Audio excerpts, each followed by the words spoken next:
I blame Jimmy. Same. I Every think time. it's his fault. Yeah. I think it's his always fault. His fault. The show or the late starting of the show? I'm curious. All of it. All of it. That's fair. Everything about this is his fault. Well, hello, everybody. What's up? We're doing Cus I Wanna. It's Forrest and me. Hey. Holla. So, listen, y'all, not to take the reins here, but we have like 2 objectives for tonight. And this is going to be kind of a wild show because also we don't have a screener. So it's going to be fucking just chaos right out the ass throughout the whole show. But number 1 is Forrest and I will both be speaking at the Secular Student Alliance National Convention in Cincinnati next month. And there's only 1 week left to register. And so today we're going to be doing a big push. The registration link is in the description down below. So we're going to be doing a big push to get you guys to go register if you are in the area or if you can get there and you would like to see us talk or anyone else there. I think Sasha Sagan's going to be there, which that's so cool. Yeah, there's going to be lots of cool voices there. So definitely check that out. If you're able to attend, please do. And then secondly, I know you guys love your Forrest inside jokes, and we promised that after the RFR fundraiser that one of those jokes would actually become merch. And so we have in fact done that. And tonight we are launching our Zerba merch. So yeah, let's make it big. Oh yeah. This is the first time seeing it and I love it. So we also have some pride options here. You got your rainbow on Forrest's side, the trans pride one on my side. And then you have your standard Zerba design in black and white. And we did this for the new line logo merch where in order to keep the prices really low, we also had one like premium design that's going to be more exclusive. And that is like an Andy Warhol inspired Zerba design, which is this one. And I'm calling this fucking stupid. Not calling this one. I think it's Zerba Whirl Hurl. That's the name of this design. So that's great. This one's gonna be limited design. It's a lot more expensive. This one's like $75, but the point is that if even just like 5 of you buy this one, that covers our costs so that we can keep the other ones really low priced, especially like the pride design. So I know Calacia is gonna be dropping that. The link is also in the description, so you guys can go check those out if you'd like. And I think we are going to do super chats and stuff tonight. I know Forrest is twisted. I'm sorry. I'm ranting and you just sat down. This is a lot. This is a lot. How fucking stupid that is. I haven't seen any of that before. It's amazing. So fucking dumb. I love it. Fucking Andy Warhol. Yeah, man. Listen, we have fun here, okay? Yeah, you guys can do that. We're also gonna read potentially between calls the like messages on the sales. So if you place a sale and you leave a little message for us, we'll read that too.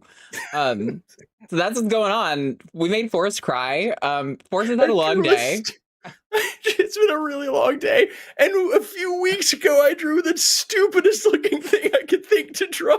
And now it's a fucking several t-shirts, and that's a joy. That's a joy of being a content creator that a lot of people I feel like they don't appreciate. So it's so fucking stupid. Look at this. I love it. It's really giving like Adventure Time. You know what I mean? It's got where it's like purposefully badly drawn. I love it. God damn it. We're going to be talking about, we'll take calls on all the normal topics. If you want to call about God, that's cool. But we're going to be talking about trans stuff today since Forrest does a lot of that and I do a lot of that. And you can make Forrest cry if you want. Buy us our stupid Zerba shirt and make Forrest cry. Buy a fucking Zerba.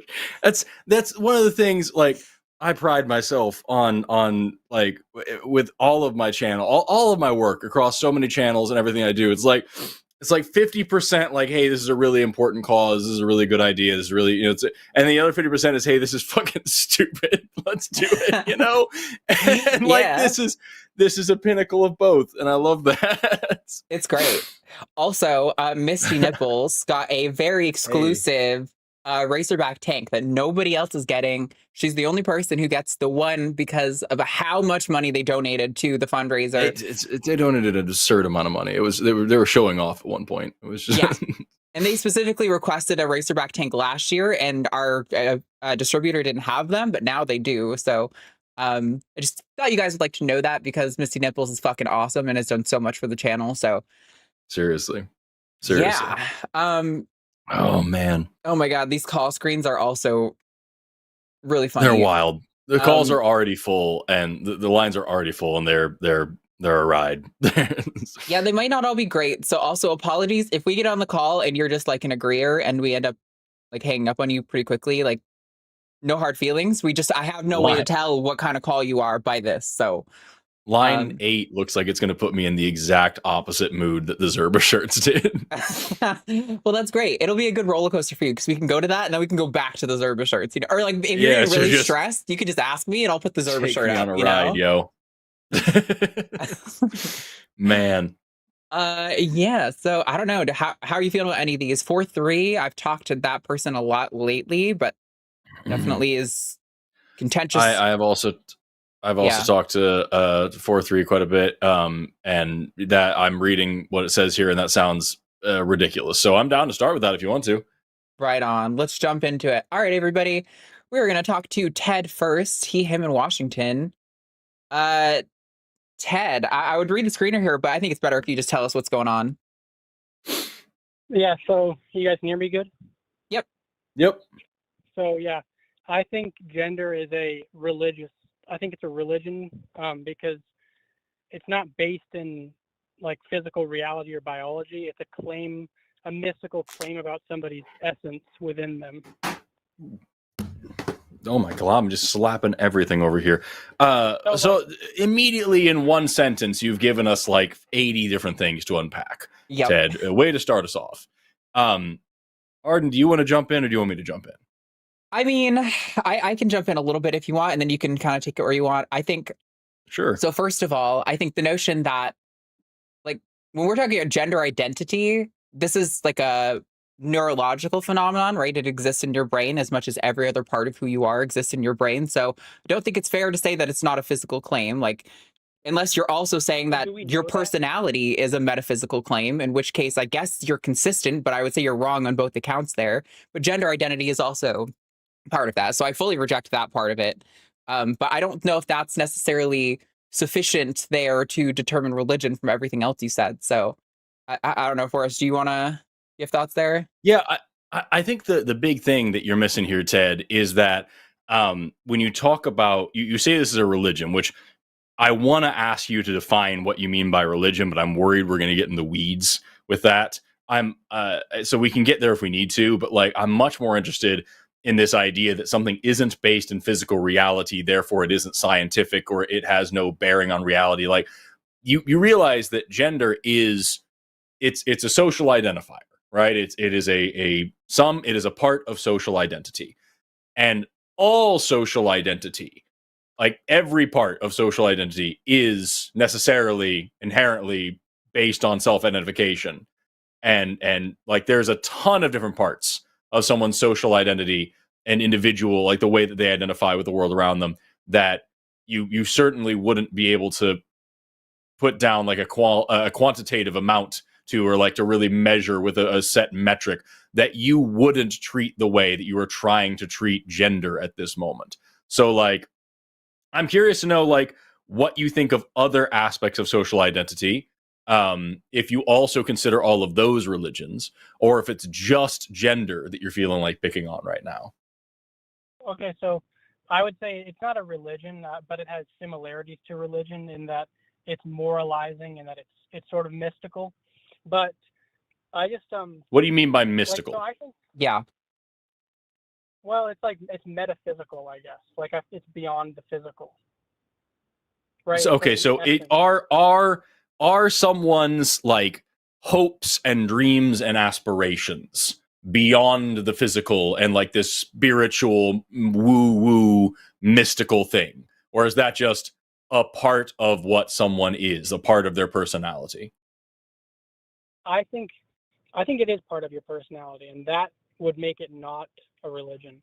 But See, that's my Okay. claim. So I don't think what's the gender exists. difference I then think it's just between something like, not, I'm not saying what's the difference between these two things exactly, but what is the difference between something like someone's hopes, dreams, aspirations, morals, ideals, like views, and their gender? What makes gender mystical and makes these other things just part of your personality?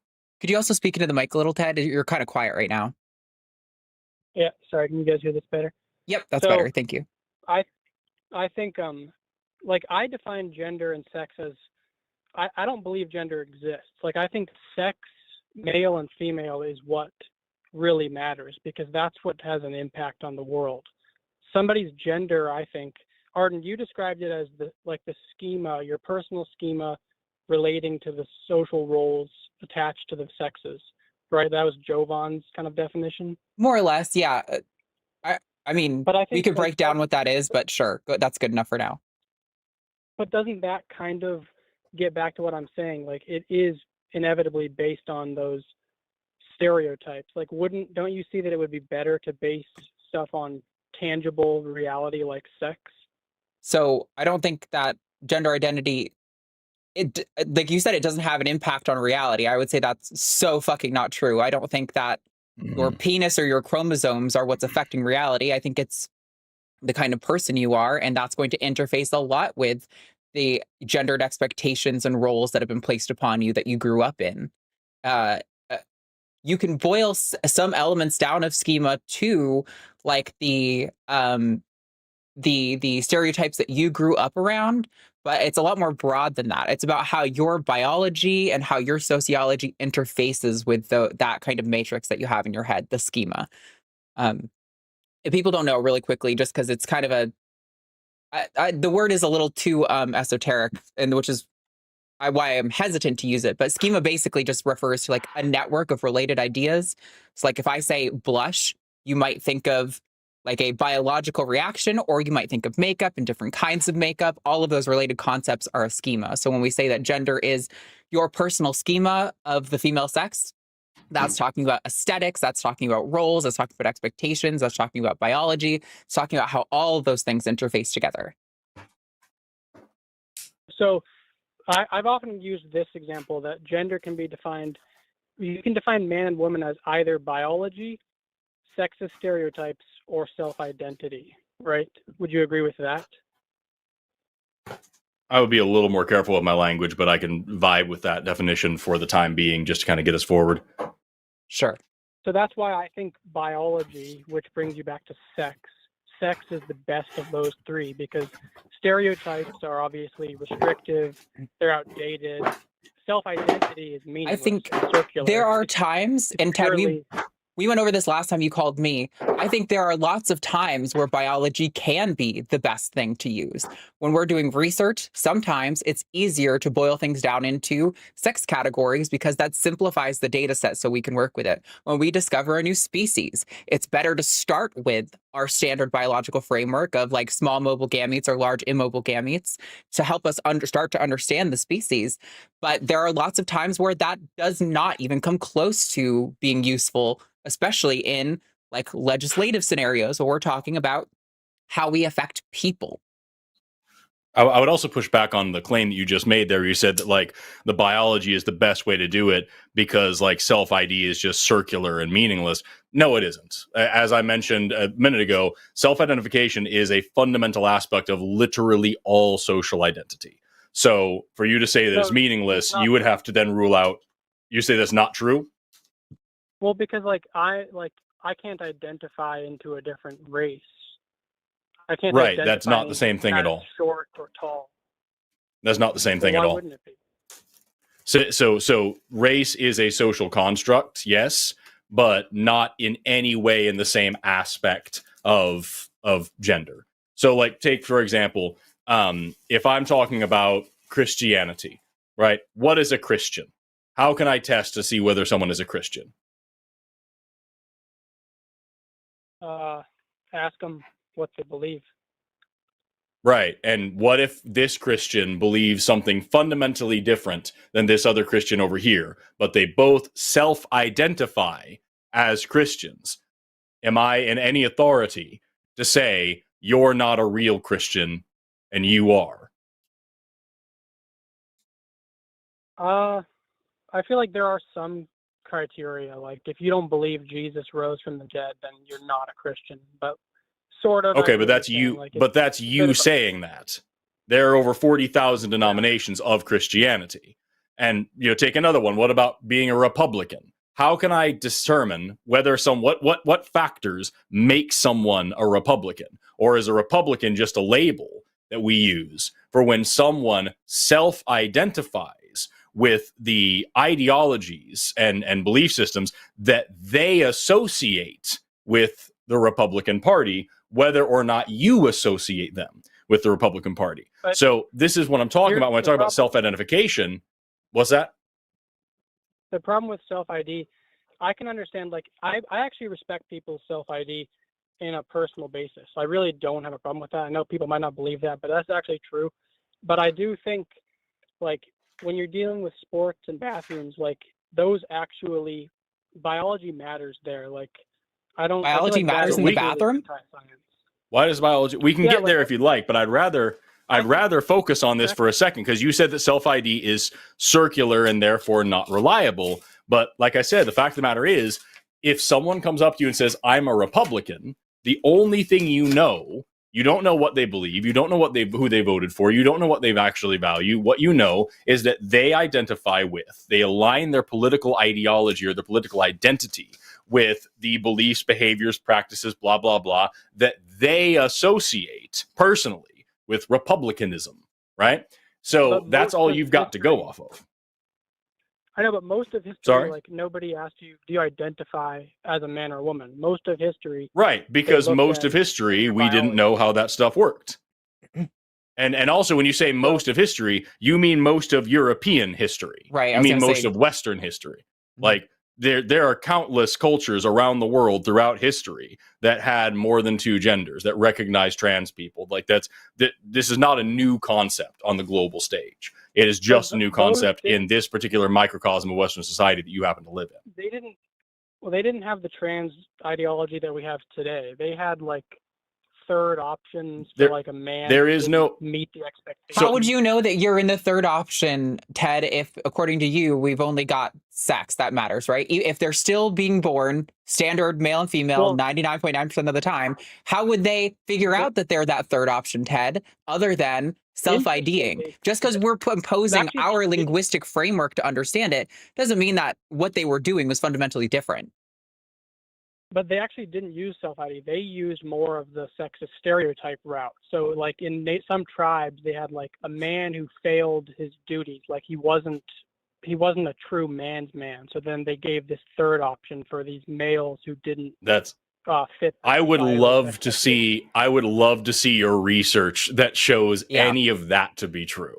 That's not accurate at all. Twin spirit people or two spirit people have been around. Like, if you're talking about tribes, if you're talking about here in the United States, like, two spirit people, that's a blanket term to completely, like, just overarch, like, a massive diversity of third gender and transgender traditions across, like, dozens, if not hundreds of tribes. So for you to just say, it's just failed males, is just you putting your framework, your Western empiricism on your idea of what these men were. No, I think there was at least one that had that, but there probably were others that had your idea too. So, but my question is, like, do you not think that sexes have their own single spaces? Like, you don't think males deserve spaces away from females? You don't think females deserve their own locker rooms to be away from all males? Well, I don't.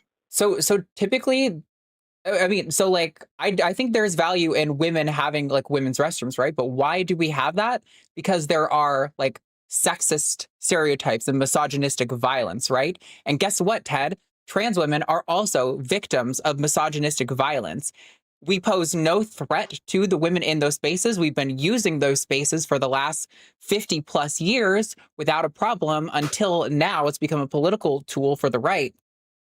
But we're also victims of misogynistic violence and need protection from that. You force us to use men's restrooms, we get increased rates of violence. This is, like, well established in the literature. Trans people are Well, like- 4 times as likely to experience physical and sexual violence. And here's the thing: is that like I said I shouldn't say that. I of course think that there should be some space like this, but not for the reason that I think you think. Yeah. See, when you talk about this stuff, you talk about like, oh, we have to keep these spaces segregated. What is the concern?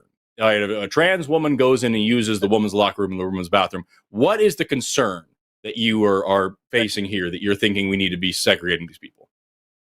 I don't think there's any concern. I just think that some people feel uncomfortable around males, and whether they're trans women. What about some people feel uncomfortable around blacks back in the 60s, and we need to have segregated bathrooms for that? Is that a valid argument, or is it about statistics, safety, equality? Is that what we should be focusing on? It's not the same thing, because males and females are different, and I think females have their own right to their own spaces. Like, right? Black people and white people are also different. Like, I think what you mean when you say different is also very loaded, but just in the fact of like, there are like differences between groups. Yeah. Nobody's denying that different groups of people are different. Like, obviously, I know, truism. At the NCAA swimming championships, there was the swimmer Riley Gaines, and she talks about how Jesus they had Christ. to like shower. They had to shower in the locker rooms. Yeah, Riley Gaines, the most fucking famous first place winner in all of history. Like, yeah, we get it. She's upset because she got 5th instead of 4th in a thing where it was literally a coin toss decision, and that's now her entire personality and career. Super cool. The question is The question is there actually a risk here? Because I'm not for like putting up legislations and walls and things just for people's feelings. I care about, is there actually a risk of harm that allows us now to justify limiting someone's freedom? I mean, because it's very clear, despite what you might think. 90% of crime. So males commit overwhelming crime. Also, right? Sex and gender. Sorry, I just despite what you might think, sex and gender are clearly different things. So when you say that males, when you say males commit these crimes, I would hazard a guess that the stats you're pulling from don't separate these things, and that men and males are conflated categories here. So I'm going with your guys' view. I'm going with your guys' view that like gender and sex are different, just for the purpose of the discussion. But I'm saying males, like right now we're going off sex, right? So I don't think you have sex commits more crime. Here's the question: is so females deserve rights, and they also in sports. So then, are you equally fervent about, or I should say, the antithesis? Do you not care at all about trans men using men's locker rooms and men's bathrooms because they are, sexual females? I also don't accept that trans women are always represented by, and this is the point Forrest was trying to allude to, that when you look at studies that show increased rates of violence from men or males, that necessarily applies to trans women. Trans women undergo a completely different experience being socialized growing up as trans people assumed to be our sex assigned at birth. That I don't think you can accurately say that those data always apply to trans people, which is why Forrest was asking, do you actually have data that evaluates violence comparing in groups, males being cis men and trans women assigned male, and the same thing for trans men and cis women? Because I don't think that evidence exists. I've researched this topic for a long time, and I've never seen that. No, and the thing that I'm trying to drive here is, Ted, here's the thing that I'm trying to drive to, Ted, is just to cut to the point, because we've already been on the call for 17 minutes and we've gotten next to nowhere. It's like the issue you're having here is that men commit these crimes. Males commit these crimes. Males are violent and they're rapists and they're perverse and they're all these things. So the big issue is that a man is going to pretend to be trans and go into the bathroom and hurt somebody, right? No, that's usually what it boils down to. That's not. The issue is just that I think the sexes have a universal right to their own spaces. I just think males have their own spaces, females So have you their own think trans spaces. women are Because just, you say just fuck trans people, right? Trans women have to use the men's restroom. Trans men have to use the women's restroom. We're all going to get beaten and dragged out and probably arrested for it. But who cares, right? Because the sexes deserve their spaces, even though there's no evidence that trans people are committing any statistically significant amount of violence against cis people in bathrooms. That doesn't exist at all. In fact, there's evidence to the contrary, but you don't care. You think, fuck trans people. We should just be not allowed to basically be out in public if we ever have to pee. I think like we can work with some. I mean, I don't really know what the solution is, but I just think that we. Yeah, can't you don't take have a away solution. That's the single-sex problem, spaces. right? The only other I just solution know that the people like solution you isn't bring to up, take Ted, away- is to say that, oh, we can have a sex neutral bathroom. Yeah, good luck telling every business in a capitalist system that have to build an entirely third fucking bathroom for this extremely small portion of society. It's not going to happen. Personally, All that happens, Ted, I'm is that okay. trans people get pushed out of society, like has happened in the UK, where they don't even have the right to access the sex that they want us to use originally. Well, yeah, I'm okay with trans people using like the bathroom that they're born into. Like I wouldn't have a problem with. What Trans bathroom woman are or you trans born man. into? Yeah. What is that? Weird phrasing. I want to know, yeah. like, what about intersex people, Ted? What about intersex people? Okay, actually, so Forrest, on our last call we talked about intersex. So I want to say actually I didn't hang up on you. My phone disconnected, so that was my bad. But about intersex, since you're the biologist, I will defer to your knowledge. Like the intersex is complicated, and I'll agree with that male and female binary might not be the full picture. But why should that allow for somebody who is male, who doesn't have intersex, or is female and doesn't have intersex, Fucking fly. to identify into the other sex when they aren't intersex? Because a lot of times people bring up intersex, but they're using that as just a tool to justify gender identity extremism. So intersex is Extremism. Oh my god, what does that even mean? Hissing. Intersex and intersex people and trans people, these are two distinct categories that do sometimes overlap, but being intersex is not the same thing as being trans. However, a lot of times intersex people are used as an example to try to help elucidate the whole conversation and show that it is necessary for you to separate gender markers and gender categories and gender identification from sex markers and sex categories in these circumstances, if not all the time. If I'm talking about a woman with Swyer syndrome, well, she's already going to have, if she is chromosomally male, but anatomically female. And so what are you going to do? Whose call is it to tell this person, I don't care what you look like, I don't care what you feel like, I see this on your karyotype, therefore you are that. And now you need to go to this bathroom where you don't think you belong and where you don't look like anybody else and you don't have the same anatomy as anybody else. Like, that would be a silly thing to do. So when we talk about intersex people, it's the same thing. If you really want to strip gender out of the equation and say there is only the male bathroom and the female bathroom, how are you determining this? Are you saying chromosomal male and female? Are you saying hormonal? Are you saying anatomical? Are you saying phenotypic? Are you saying gonadal? Are you saying, like, what are you talking about? What level of sex are you mentioning? And what about intersex people? Who categorizes them? Who tells them what bathroom to go to? Unless you're just going to boil it down to the way they're presenting to you. Because here's the thing, Ted, you keep saying that like only sex matters and gender isn't real. What are you perceiving? Do you perceive somebody's chromosomes and genitalia when you talk to them, or do you perceive their gender presentation that they are giving to you and go based off of that? I've met women with PCOS that have more profound facial hair than I do. I'm not going to then challenge them or call them out and say, listen, I think you might be actually a man in disguise or something like it. I'm just going to say, hey, I don't fucking know anything about your medical history or what's going on with you, and I wish you the best, and please pee wherever you like, as long as it's not on me. Like, that's all I care about. And I don't understand why you're drawing this weird line. So, Forrest, like, I agree with you. Intersex cases are complicated, but my question is, so we can set those aside because those, I don't know the answer. You would know the answer better than me. No, we can't set those aside. Well, I'm saying, how do those cases, whether we set them aside or not, how do those cases allow for somebody who's not intersex to identify? So can I jump in here? Because the only time that I or anyone else I know ever brings up intersex conditions is when someone is making the claim that sex is a binary and that there's no exceptions to it. There is male and there is female. And so a trans person can't identify as a woman because they are male, and that, because of their chromosomes or their anatomy or whatever. And the whole point of bringing up intersex people isn't to say that trans women are women or that trans men are men, but to point out that biology is insufficient to capture the full diversity of humanity and human biology and human identity. Right. And what I'm trying to get across to you is that you can't just rule these people out. The conservative estimate of intersex conditions from the UN is 1.7% of the population. That's 136 million people.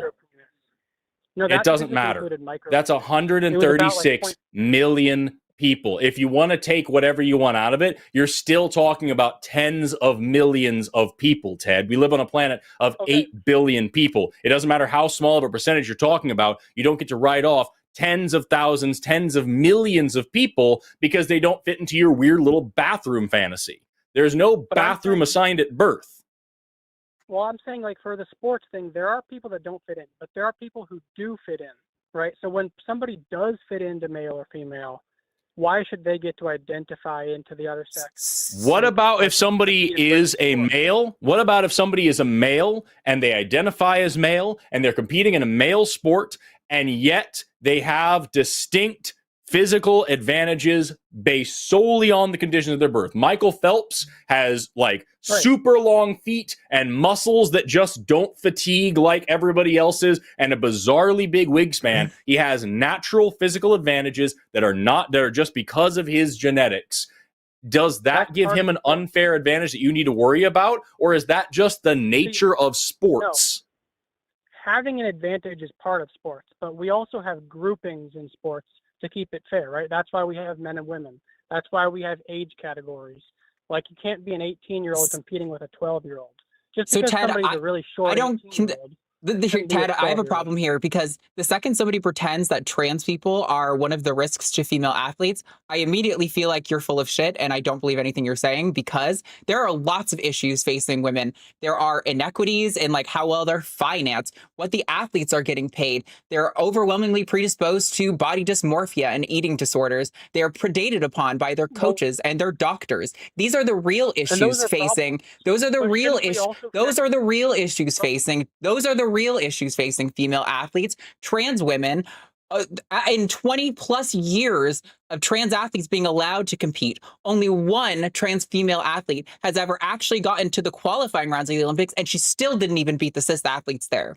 Right? This is an overwhelmingly irrelevant issue, and there's not actually a good body of evidence. I'm going to keep repeating myself if you're going to keep interrupting me. There's not actually a strong body of evidence to say that trans women are identical to males in our athletic performance, and that we're always going to perform similar to males even after transition.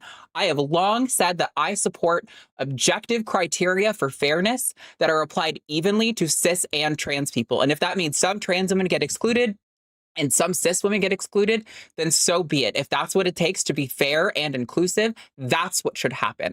I oppose blanket bans, and that's what's being proposed. If you want to evaluate individual athletes and determine what criteria are valid for fairness in this sport and evaluate individuals on that basis, then that's fine. But banning an entire class of people for traits that not everyone in that class of people has is just discrimination. It has nothing to do with fairness.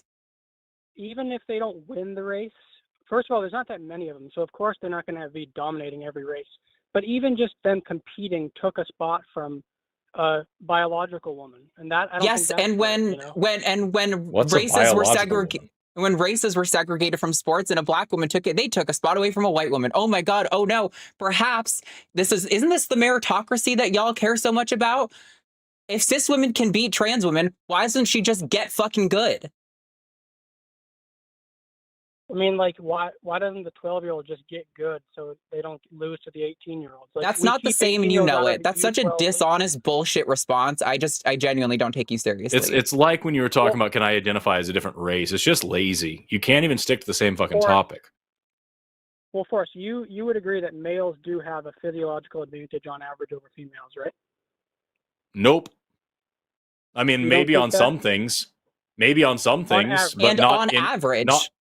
On average, no. Average, they have higher strength, they have higher lung capacity, they have Sure. Things, right? On some of those things, maybe, but on average, in general, no.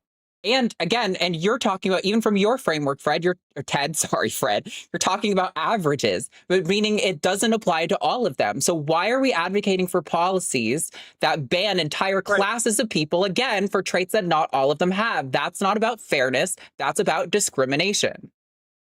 Well, because it goes back to my point with the age. Like, not all 18-year-olds are stronger than, there's really good 13-year-olds that would destroy an 18-year-old in soccer.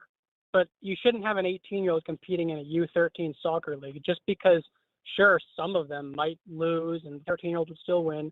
We have a blanket ban. If it's you can't be 18. See, this is why this conversation is so difficult for me specifically, because like when we're talking about bathrooms and we're talking about chromosomes and we're talking about like human rights and dignity and things like that, I can keep up the conversation. But when we're seriously sitting here and actually measuring like how we should treat people in society and how we should allow people to identify themselves and all these things because somebody might score a goal point with a ball, I just cannot be bothered to give an entire fuck. I don't get why this is a conversation. Sports aren't a big deal. No, I don't. I think that scholarships should be given for other reasons. I think that sports scholarships are just fine, but I genuinely don't give a fuck where a ball goes. And if somebody does, that's great. But I'm not interested, Ted. I am not interested. I am not interested in hashing out human rights and dignity over the nature of where the ball might go. I'm not as concerned about where the ball goes as I am about how someone is treated as a civilized human being. So, like, yeah, sure, some scholarships. Hooray, woo, scholarships are great. I don't give half a fuck about where the ball goes. And so, Ted, shut up. Ted, shut up. Name 5 female athletes right now. Top female athletes right now. 10 seconds. 10, Caitlin Clark, 9, Angel Reese, 8. Lexi Hull, Brittany Griner. Beep, done. You only got 4, and 3 of the ones you picked are like the most famous female athletes of all time. So I don't believe you for a fucking second. You reach for the people saying, name a black woman and you pick Rosa Parks. For real. I don't take you seriously for a second, Ted. You don't actually give a fuck about female sports. You're a Christian, right, Ted? No, I'm an agnostic. Oh, you were calling in as a theist like a week ago. Did we deconvert you? Hey, congratulations on that. No, I've always called him as agnostic. Oh, you've had theist on your banner multiple times. So, okay, well, never mind. Then I won't go down that road. Anyway, Ted, Chad just said worst TED Talk ever, and I could not agree more. It's what sucks about it, Ted, is that like you started this out by saying that gender doesn't exist and there's only sex. Then you ended this by throwing around words like biological woman, which what the fuck does that even mean? And just trying to get away from the idea that like sex is like, or that gender is this amorphous thing that can't be applied to anything and is possibly totally based on, I think you said stereotypes, which makes no fucking sense unless you're a gender critical weirdo. And I just don't get any of that shit. The point is, you've been wholly inconsistent with your own definitions, and also I don't think you have a definition for like what man or woman is that actually holds up to any kind of scrutiny. My definition is adult human male, adult human female. But so what is male then? What is male? Male. I agree with Trump's executive order actually that male is the sex that produces the small mobile gamete. And vice versa. Trump's executive order is that you're producing those gametes from the moment of conception, which makes no fucking sense. So if you cut off your balls, now you're no longer a male because you're not producing the small mobile gamete. Exactly. It says belonging to the sex that produces the gamete. But so Ted, that's circular. You're defining male as belonging to the sex with the small mobile gamete, but the sex is male. It's going around in a loop. It's a circle. Right. And also, as Arden just rightly pointed out, that would mean that if I were to lose my testicles or not be born with testicles, I wouldn't be male because I don't produce gametes.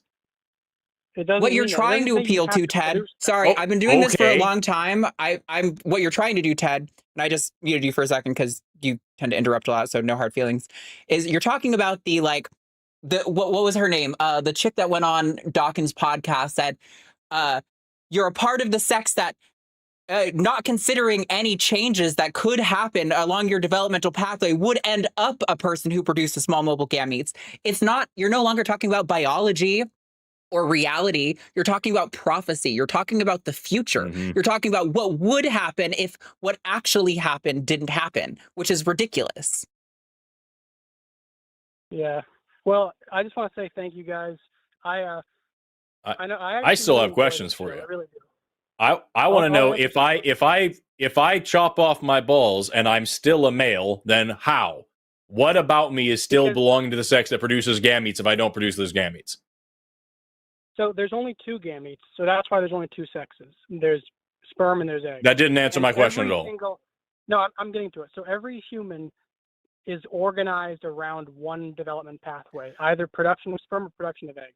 So even if Organized. you're Unless they have ovotestes or street gonads No. See, this is what I'm saying. So or even if undergo you're sex infertile, reversal. You don't produce those gametes yourself, but you still have an overall body that's geared towards that production. So you still, like an infertile What the woman. fuck What does does that that mean? She still There is exactly one organ that produces those gametes. If you go through, like, say, for example, Mullerian agenesis, and you don't, Ted, if you go through Mullerian agenesis during development, you don't have a uterus, you don't have uterine tubes. If you don't develop gonads properly, which happens sometimes, you either have street gonads or maybe you have ovotestes, so you have both both tissues of both organs there. Like, there's a million exceptions here. So what is the actual, I give it to you this way. What is just a definition for man that includes all cisgender men and all transgender women and excludes all cisgender women and all transgender men, that is totally only based on physical characteristics and is universal and applies to all men in this category? What is that? What is the one qualification that brings all those people together? Adult human male and adult human female. We've already gone over this. Yeah, I'm asking. Let me try it again. Maybe you didn't get it. So let me ask you again. What is a definition for, or I shouldn't even say a definition. What is the single physical, solely physical characteristic that unites all men, that includes all cisgender men and all transgender women, and excludes all cisgender women and all transgender men? All males are accompanied in this. All females are excluded from this, and it is a solely physical characteristic that unites all of them. What is it? They're all geared towards the production of sperm, whether that's effective or defective. What does geared towards mean? What does geared towards mean? So like an infertile woman, she still has a uterus. Like her body is still geared. She towards might the not. production of eggs. Mullerian agenesis happens. She might not. Everybody and has also cisgender men may have persistent Mullerian duct syndrome and have a uterus as well. So what does geared towards mean? Other markers. That's why, and that's why I'm asking you, Ted. That's why I'm asking you, Ted. What is the physical characteristic that settles this? It's all of it's the reproductive pathway of your body. So it's your organs, it's your chromosomes, all of this is your male. So you are picking.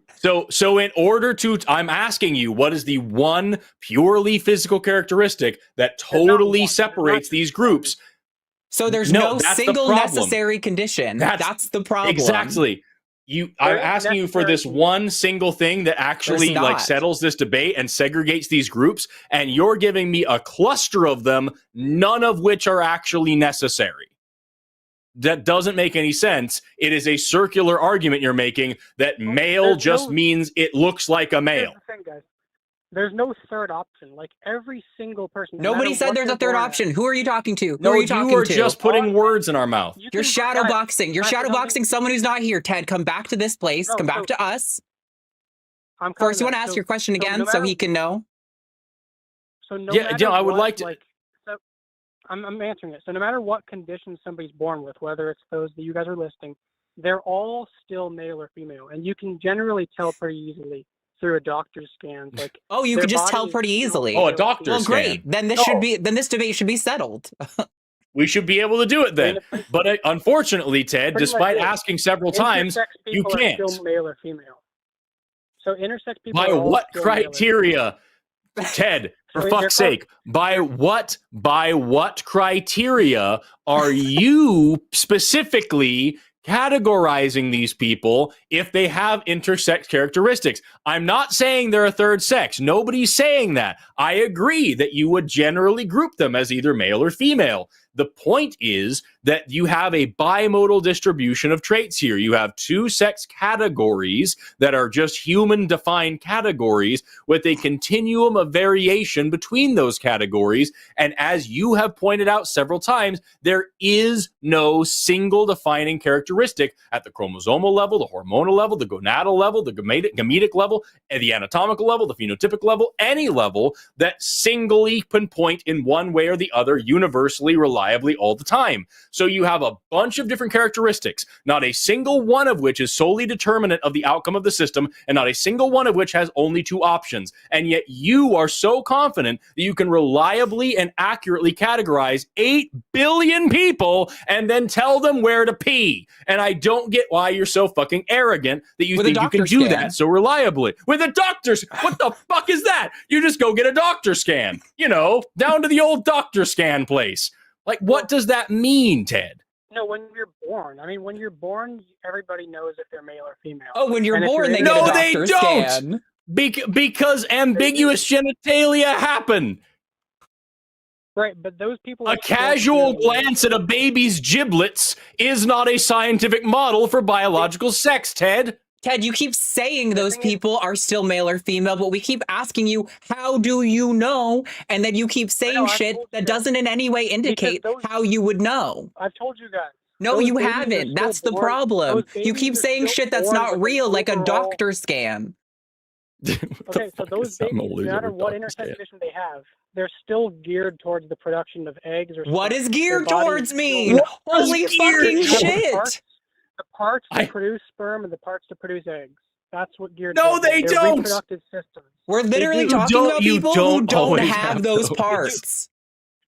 And you keep. That's the thing, Ted. You keep saying it just keeps going in a circle. You keep saying that they either produce sperm or eggs. And we say, what about people who don't have those gametes? And you say, well, then they still have a uterus or something. What about people who don't have a uterus or something? Well, they still have the chromosomes or something. What about people who have different chromosomal configurations? Well, then they have this other thing. What about if they don't have that thing? Well, then they have this other thing. What if they don't have that thing? You keep pointing to just some other fucking thing because you don't have a single reliable way to categorize these people because that isn't how it works. So you guys keep bringing up these birth defects, but there's no birth defect that makes somebody.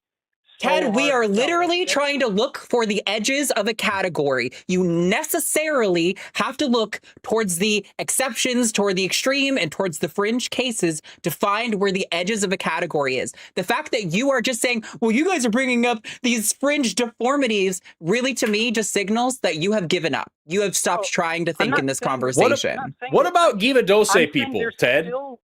I'm saying they're still clearly male or female. They're not clearly male or female. That's the entire fucking point. You ingrown toenail. Holy shit. Ted, what about Giva Dose people? Ted, what about Giva Dose people? Again, like every single person is clearly male or female. Even if their genitalia is different, their body overall is geared towards sperm or egg. What about Giva Dose people, though, Ted? What is this category? Giva Dose is a rare type of intersex condition found in the Dominican Republic where they are born anatomically female. They are assigned female at birth. They are born with a vulva, and then around age 12, they just grow a penis because they were actually chromosomally male and nobody knew. And see, Giva Dose literally means balls at 12. I would defer so if it's so easy, to just glance at a baby's giblets and know whether they're male or female, then what about these people who change anatomical sex halfway through their life? This is great. We've solved the problem. We've solved the divide. We solved the divide. I'm muting you, Ted. We solved the divide. You said you're going to appeal to Forrest, and even though you said it's always obvious, we always know, and even though we've talked about so many examples where it's not obvious and we don't always know, Forrest just gave you another example of where he said it's ambiguous. Therefore, you said you're deferring to him. Therefore, you agree with us. Congrats on being a trans rights activist, Ted. I would defer to him on what that specific category is. If it's Yeah, I know, but as with everything else that you bring, you always defer to fringe experts and fringe things when it conflicts with what you already believe, which is that trans people don't exist and that trans women are men. So this is nothing new with you, Ted. Honestly, you've been told all of these things already like 15 times over. So I don't know if Forrest has anything else to say to you. That's cool. I'm done with this conversation for tonight. I literally have like five textbooks within arm's reach that cover this shit and just go against everything that Ted is saying. And it's so frustrating that you seriously think that just your passing glance at a person is more valuable than the biological reality that they deal with, or the sociological, psychological, and anthropological reality of gender that you just flatly deny exists because it's uncomfortable for you. Okay, so let me say one more thing. Like, even if I agree with everything you guys are saying about intersex people, that still doesn't answer why gender is real, why somebody can just identify into the other sex for purposes of sport. We covered that at the beginning. Okay. So yeah, we did cover that at the beginning, and I'm not going to rehash it, but that does mean, Ted, are you conceding now that it is not always obvious that sex is either one way or another? I've already said that it's not. It's complex. Cool, great. You agree? You agree? Great. Good. Glad you agree. Great. Ted, I honestly, I don't need to hear any more from you, dude. That's good enough. That's good enough. Gender for I'm going to step just around the corner for a second. It is 1,000,000 degrees in this office. I literally got home, sat down, and just started going. So I'm just going to go grab a different shirt for a second and not be in a hoodie anymore. Yeah, I'll read a few of these merch things. If you guys don't know, we are releasing a bunch of merch based on Forrest's stupid little zebra design. Oops, that wasn't supposed to go there. Oh, it's really tiny now. There we go. Now you can see all those designs. Calatia can put a link in chat. There's also a link in the description if you want to go get them. We're going to read some of your messages for people who have bought this design so far. So let's see. Wow. Lots of sales. Oh my God, you guys. Crazy. Dominica Hamilton Hart said, no message. I don't think. Awesome. Thank you for buying. Oh, wow. I just read your entire name. I probably shouldn't dox my audience. Let's see, no message on that one. If you guys do have a message and you want me to use a not name, probably try to use the not name. Tell me what it is in your message. That way I don't dox you. That would be great. This one from Addison. Thank you all for the line do. Thank you. No message on that one, but thank you to Fletcher for that purchase. Michaela, I can't believe I'm spending my money on this. Me either, Michaela, but you did, so thank you. I could see in my monitor over here that my cheeks were getting flushed during that call. It was so fucking hot. I just grabbed this random wrinkly ass shirt off the floor, so I'm going to be wearing that now. And as I was walking by, Amber was like, "Hey, you do look a bit like peaked. Grab that thermometer from the bathroom and just quickly check your temperature." 99.6. So like, who knows what's going on over here? I may be dying. So I'm now in a very wrinkly shirt. I have a fever. I'm extremely tired. It's been a day. I just got back home. Also, picked up on the way walking into my house. I saw this laying on the ground. I was sitting here while we were talking to Ted. I put it in a frame. My fucking diploma shipped in today. Hell yeah. I graduated again. That's great. Nice. I'm just going to finish reading off a few of these, then we'll take our next call. Christopher Jordan says, I expect plushies of Zerba now. I need to cuddle this creature. Don't count on it. Sorry, they're not organized well, so it's hard to find. Liza bought the Whirl Hurl shirt, so thank you so much. No message, but we appreciate you for showing the support. Christina said, this is the best. Forrest cry laughing was the cherry on top. Thank you so much, Christina. Guys, there's a lot of purchases. I might not be able to read all. I'm gonna read all of them that are here now because I said I would, but there's a lot. Thank you, and go fuck yourself, Jimmy, from Christy. Thank you so much, Christy. Cheyenne just says Zerba smiley face. Thank you, Cheyenne. Hell yeah. No message from Jax, but thank you.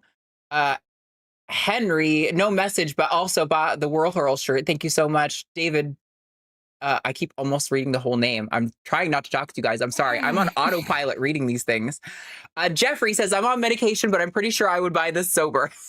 Thank you for being a refuge for critical thinking and progressive ideals. Thank you, Jeffrey. And then the last one before we get to our next call is from Elizabeth, who says, thank you all for all your advocacy and Forrest for this awesome design. Thank you guys so much. We appreciate your support. All right, who do you want to talk to next? You can pick and bring them in. I'm buying a Zerba shirt, dude. You don't gotta buy one. We'll probably send you one. I don't? No. Hell yeah. We'll send you one. I'm special. Let's talk to what? I don't know what these words mean. I'm going to talk to Wyatt. Pronouns he, him. It doesn't say where Wyatt's calling in from, but this is what it says on the auto screen. And I want to talk about God is luck, and he can, they control the universe. That's what it says. Mind you, it is the auto screen, so it's just picking up what he was saying into the thing. So who knows what he was actually going for, but let's talk about God and stuff for a second. Wyatt, you're on the line with Forrest and Arden. How you doing today? I'm doing pretty good. How are y'all doing? Never had a bad day. Nice. So it kind of like turned into gibberish. What I meant was that like God is a force, not like a person. I used pronouns. It's like habit because I used to be Christian. Mm-hmm. Okay. But it's what we would call luck, in my opinion. Like we there's like this force that controls the universe and keeps it in check and keeps it in line. And you can like interact with it in ways, but it's a force. It's not like a person. Okay. Why? Well, it's just like it explains a lot of the unexplained, like how we came here. Like we came here through luck in a way. So here's the thing, though, is that like I certainly believe in luck because things happen. And sometimes those things are fortuitous, but it is entirely relative. And there is such a thing as just blind, stupid fucking luck. Sometimes I happen to have a lot of it. I'm an exceedingly lucky person. It's the one thing I've got going on for me. And like shit just lines up. Shit just happens in a good way for me. Things just fall in the right place and it's tight. I don't think there's any process behind that. It just happens. So like, what causes you to then prescribe some sort of agency or intentionality or personhood to that random blind chance that just shit happens sometimes and sometimes it's cool? Because I've had experiences, like personal experiences with this entity where I can tell that it's not just completely random. It just feels random. Like one time, I can give you like a story if you want to hear it. I mean, if it's going to be relevant. Yeah, keep it concise and only the most relevant points, please. We don't need the backstory or anything. It's not going to help. Okay. So I was on a hunting trip and I lost my phone. And I couldn't find my phone. We'd probably hiked a mile. And I stopped and I tried to like get in tune with the universe in a sense. And then my phone rang underneath my foot. Like what are the odds of that happening? Like there has to be pretty some good. intentional. Did you have friends looking for you? No, it was literally just me. I thought you just said you were with your friends hunting. It wasn't. Yes, I went hunting by myself. Oh, okay. Who called you? It was a spam risk call. Like it was completely random. I get like 3 of those a day, so that's not that crazy to me. All the time. And like if you're looking for your phone and you're walking around the area where you have been, it's likely that you would stumble upon it. I once lost my phone while playing Airsoft, and then I found it in my pocket. And was that Jesus? Or was it just I'm fucking stupid? I think I'm just Well, fucking stupid. Because this is a very long trail, and I had no idea where I had lost my phone at. Like, I was standing on top of it. Like, I didn't see it. Like, it was underneath, like, some leaves and stuff. And I was standing on top of it.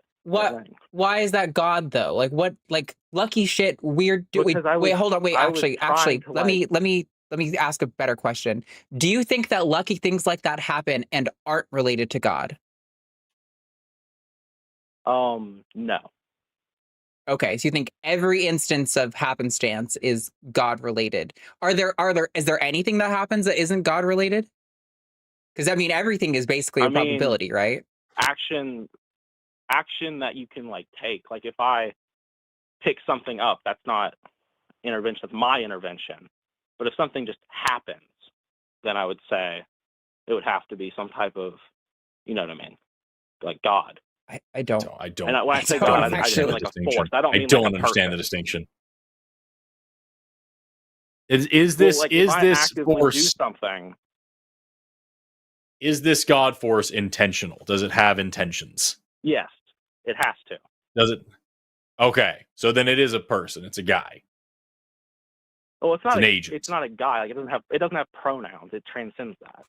I'm saying like I use guy as a gender neutral term, and like it's just neither here nor there. I'm saying like it has intentionality. It is an agent. It is thinking. It has a plan. It's doing things on purpose. Some guy, it's just some fucking guy. I guess that's a way you could look at it. I don't understand how you can then tell the difference between like there's sometimes shit just happens because shit just happens, and sometimes this fucking guy does it. Like, how do you distinguish between the two? Because then it would be like a person like me or someone I know could like intentionally do something, but something that could be like unintentional. Nobody was thinking that this would happen, and then it happens. There has to be some type of thing behind that.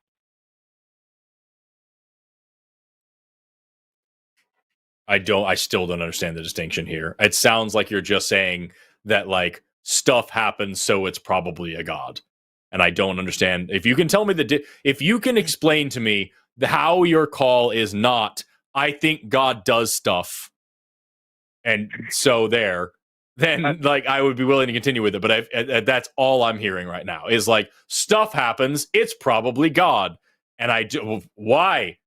What is that? Well, the other part of that was because I was trying to like in tune myself with it when my phone rang, so it has to have heard me and helped me. No, and then just saying no, it doesn't.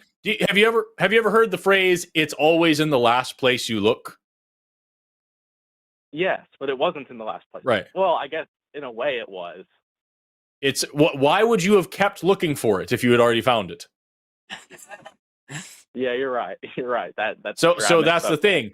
The last thing you did was tune yourself to your phone. When I was a kid, I used to do this thing. I forgot, it was some children's book or something about some French kid or some dumb shit like that. My grandma used to teach me about she lost her hat. And she would walk around going, I'm a hat, I'm a hat, I'm a hat, I'm a hat, and get herself in the headspace of being this hat and where might the hat have gone until she found the hat. And my grandma taught me that when I was a kid. And I used to walk around the house being like, I'm my binder, I'm my binder, I'm my binder, until I could find my fucking binder. It didn't work. It was literally just me looking around the house thinking about the binder until I noticed it.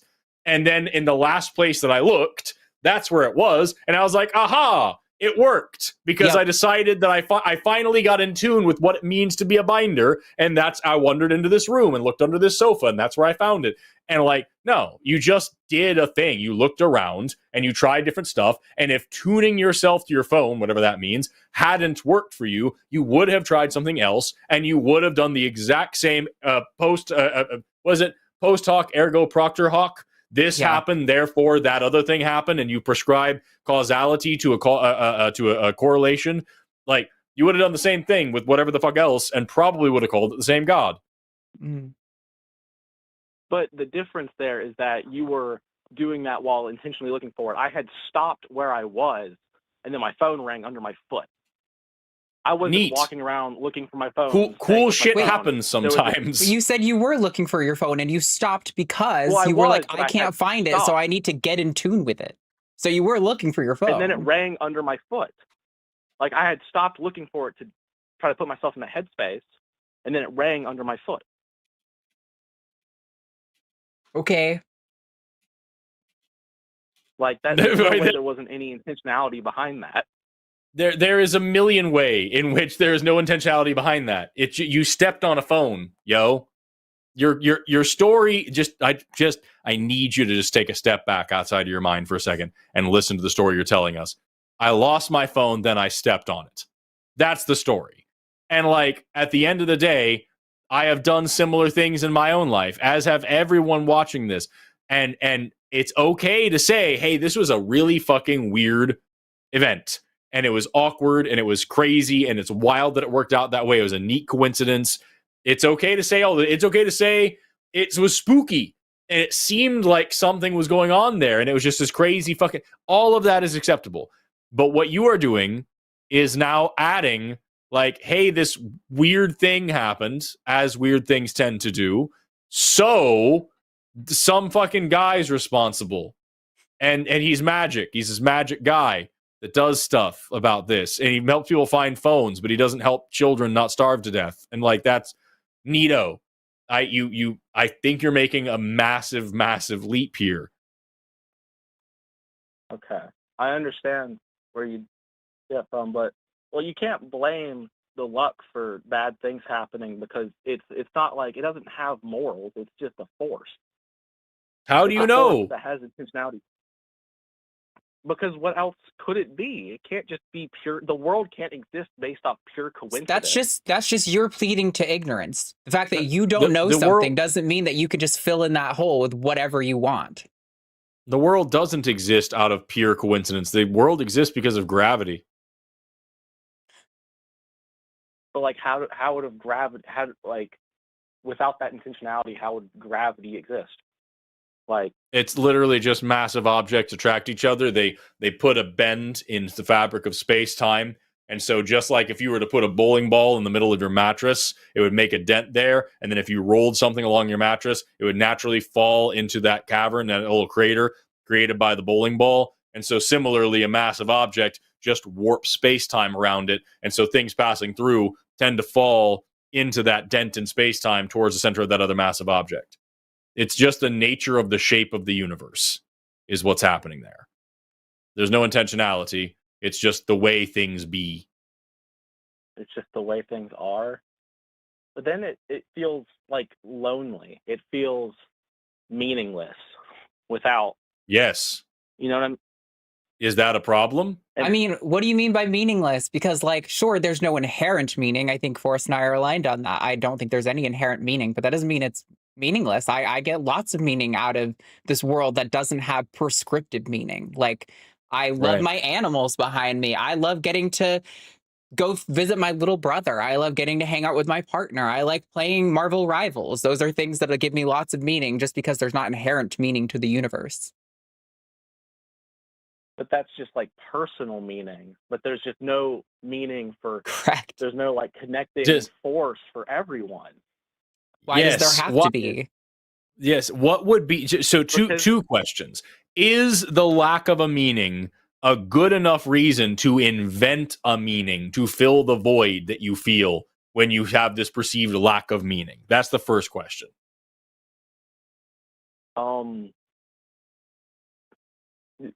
I'd say no generally, I guess. But I also have and then the second experiences I've had. And then the follow-up question is, what would be so bad if there was no meaning? What's the problem with that? Because then what gives me or people in general purpose other than just, this makes me happy, this makes me sad? You give you purpose. If there is meaning, Wyatt, then you are a slave. You were born on purpose. You have a destiny. You are born with a goal in mind, with a plan in mind. You have a job to do. No freedom, no mistakes, no choices, no accidents, no flaws, no character development. Everything that you can give yourself as a pat on the back is taken away from you because you are only fulfilling the role that is prescribed to you. That is hell. the complete lack of individuality and autonomy at its face value. If there is no meaning, you have freedom. And you can choose whatever kind of person you want to be and whatever you want to do. And there's no reward and there's no punishment. You just have to try your best. And you're free to fuck up and to enjoy the love and the hate and the joy and the pain, every single bit of it. This entire ride is yours to explore and to hurt and to dance with excitement and to feel every bit of every high and every low. Every part of it is yours to enjoy and to not enjoy sometimes. It's the experience is available to you. You are free. That's what we're trying to give you here. Freedom. And what you're trying to give us is one time I stepped on my phone in the woods, therefore we are automata. And I don't vibe with that philosophy, yo. I just can't get behind it. Yeah, it does kind of sound ridiculous when you put it like that. Yeah. I don't like it, man. I don't like the idea of a purpose. And that isn't to say that me not liking it means that there isn't one. I'm saying that there isn't one because there's no good reason to think that there is one. And what you're giving us is the exact opposite. It scares me to think that there isn't one. Therefore, I'm going to assume that there is one. And I'm telling you, man, that box that you're putting yourself in is a dark, scary, cold, lonely, hateful place. And yeah, you have a purpose, but I can promise you that purpose, it comes at the cost of your individuality, and that fucking sucks. I don't want my purpose in life to be a slave, you know? I just don't like it. I would rather be free to fuck up at my own free will. And that's not to say that it couldn't be that there is some purpose, just we'd have no reason to believe there is one, right? Like what you presented with us, what we've seen so far, it's not checking out. Yeah, because there would be no real way to test it with like a material, you know what I'm like? Yeah, which makes it unfalsifiable. So why worry about it, man? Kind of yeah, I understand. What just do your best. Just do your best. That's all I'm telling you, man. Thank you. I appreciate this conversation. I appreciate you calling in. I hope you're okay with us not understanding for a while, but I'm glad we got somewhere good. Feel free to call us back again sometime. It's been a fun 15 or 16 minutes. Do you have anything else for us before you go? Do you want to make like a weird noise or something before we end the call? There it is. All right. Hell yeah. Have a good day, Wyatt. That was mine. Your turn. That was a good one. I like that. I like ending on the uplifting rise of nihilism. It's beautiful. Yeah. All right. We have a bunch of different callers in here. We could talk to either 14 or 11, I guess. I know you said 11 looked interesting to you. I'm good with either one, honestly. 14 also looks. 14 would be a very quick conversation unless 14's a dick. So like, that's kind of what I was expecting. You know, at least if they're awful, we can clip it. All right, cool. Yeah. Let's do it. All right, we're going to talk to Felix, him in Illinois, who wants to know, is dysphoria required for someone to be trans? It's Felix. Hello, Felix. What's going on? Felix. Felix is in a cavern of lost souls, it sounds. Like, what's going on with Felix right now? All right. I'm going to put Felix back in the queue. Hey, goddamn, that button. We're going to hope for the best. It also kind of sounded like maybe there was like a workout machine running in the background or something. I don't know. Something. All right, let's talk to Anders. Anders, him in Sweden, Anders! wants to talk about the evolution of gender identity. Anders, you're live. What's up? Thank you. Can you hear me? Yep. Yeah. So I was wondering what you how did gender identity evolve? It doesn't seem to do very much. Agender people don't seem to have anything wrong with them, any disadvantages. No. I think the thing to remember is that, like, historically speaking, gender has been much more associated with socioeconomic status and power than it ever has been associated with sex.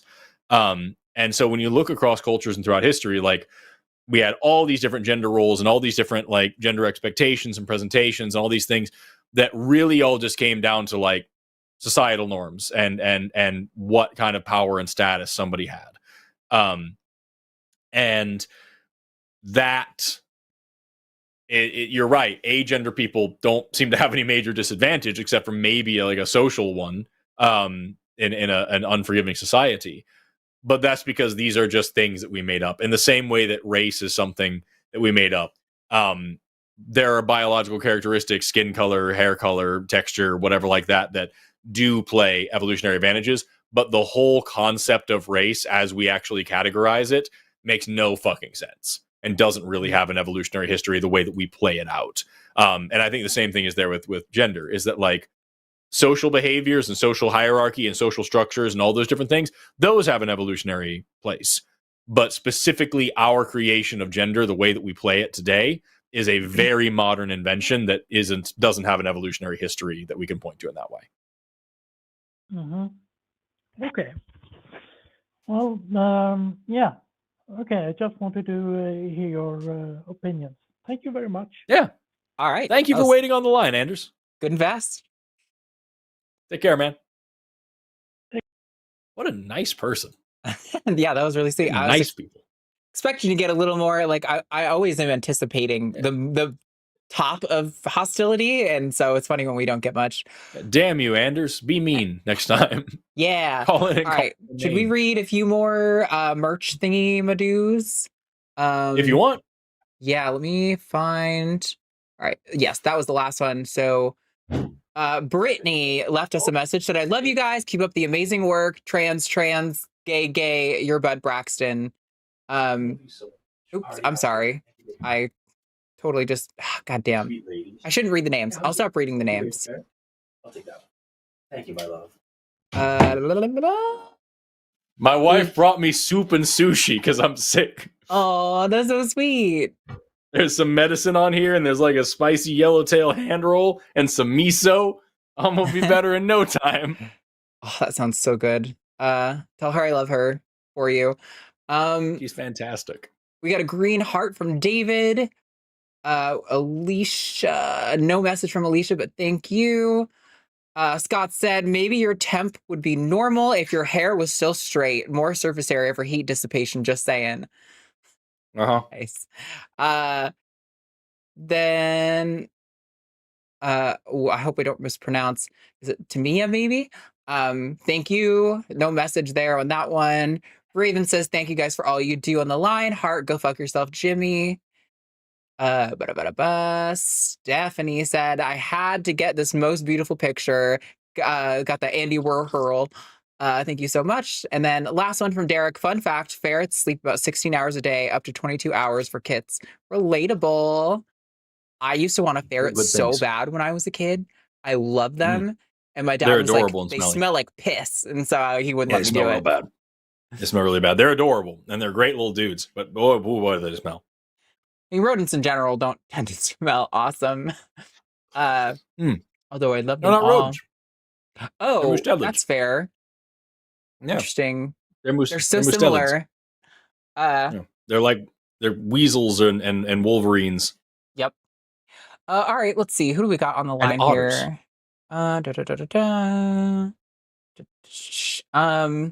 Okay, I think I might drop the last one. I don't know that I really want that kind of, I don't know. By the way, to the person to the person in chat who said I have 2 ferrets, fuck you. And to the person just I don't know why. And to the person the biologist bum who said, Forrest, I heard you finish your 34th degree or 36th degree PhD next. So fun fact, this was my 6th degree that I just finished, and I have said on this channel many fucking times about how I have no goddamn time for a PhD, and I'm absolutely not doing a PhD because my career is so stupid. I haven't actually talked about this publicly yet, but I was invited to give a lecture at one of the universities nearby my city, and I got talking to the head of the biochemistry and molecular biology department because he was the one inviting me. And I told him the whole spiel about how I totally can't do a PhD. And he was like, what would you want to do? And I was like, I want to do this stuff. And he's like, can you write that down? I was like, sure. I sent him a research proposal and they offered me a spot. And it is a PhD position doing exactly what I want to do in the stupidest way possible. So That's awesome. as of last week, actually, I got the letter in the mail. I am now a PhD student in biochemistry and molecular biology at Oklahoma State University. So Never getting out of I'm going to be Tulsa, doing baby. that. I'm doing that for the next 3 years. It's going to be crazy, but my research is bonkers, and they're letting me do whatever the fuck I want. Like I could not have asked for a better opportunity to just do some crazy shit and learn some really neat stuff about people. So it's going to be great. That's really cool. Yeah, congrats on that. That's super exciting. Although I don't want to be your scheduler because holy shit, that is going to be so much for you to do. Let's see. It's gonna be nutty. I think 13 could be interesting. Let's do 13. All right. Let's talk to 13 looks funny. Rob, he, him in Spain, who wants to know, is more gatekeeping needed? So Rob, you are live with Arden and Forrest. Love Talk to gatekeeping. us. Hey, hi guys. Forrest, wonderful news, man, on your PhD. Arden, you have sorry, I'm just going to do a quick intro. Arden, you have taught me so much about being transgender, of how I can be an ally and what I can do. So I love you both. Oh, thanks. So I've been on Twitter quite a lot recently, fighting with TERFs and You don't have crazy to. people. Oh man, it's wild. Now, a lot of the arguments I get upon like self-ID, I was listening to Ted earlier on the self-ID stuff, and look, I've got absolutely no problems with people self-IDing and using bathroom. I live in Spain. We don't have really gendered bathrooms in the same way as the UK and the US. I don't understand all that. But prisons, this was something that I keep seeing these anecdotal evidence, these anecdotal stories of violent sexual abusers in the UK especially, who then declare that they're trans and get put into a women's prison, and then there's all these complications and things. And there has to be some sort of gatekeeping, and not because trans people are dangerous and trans people are pedophiles and trans people are rapists and all this bullshit you hear, but because cis men, a certain number of cis men, will abuse certain systems. Yeah, please go ahead. So I think the problem I have with this is that I think the segregation that needs to happen is, again, like it always ends up being trans people take the brunt of the damage for the actual target, which is sexual abusers. Like whether they're trans or cisgender women or whether they're cisgender men, we should be segregating violent sexual abusers away from the general population and have, as far as I'm aware, there is already in most prison systems, like, I mean, I'm sure they're not followed accurately because prison guards don't give a fuck about the well-being of the people around them. But there's usually already standards that are like, oh, we segregate violent sexual criminals to this other part of the prison. I don't know why that isn't just the solution. Like, I don't know why all trans people have to now potentially bear consequences because some people might be sexually violent. Like, okay, segregate those people. I'm down for keeping those people away from the rest of everyone else. That sounds like a good thing to do. Absolutely. I'm with you, Arden. I don't understand how any judge or whoever is in charge of assigning people to a prison population can ever look at a sexual abuser and go, yeah, let's just stick them in general population. Sure. But to be clear, that means that the answer isn't gatekeeping, right? Because gatekeeping would mean like, oh, trans women can't be allowed in the women's prison or this type of women's prison or whatever. And what we're talking about here is segregating violent sexual criminals in a way that protects the rest of the population. Yeah, okay, yeah, I agree. But there is a point where even if somebody, I mean, some of these anecdotal cases I've seen people put up, I mean, it's not even if they've been convicted of a violent sexual crime or anything like that. But the plural I've of seen anecdote is a not few data, cases, right? I've seen. Yeah, I understand. I understand that. I really understand that, and that's why I'm saying like this sort of gatekeeping thing, where there's a case. You know, it is anecdotal, but I've seen cases where people then suddenly decide because their life might be better in a prison or something like that they.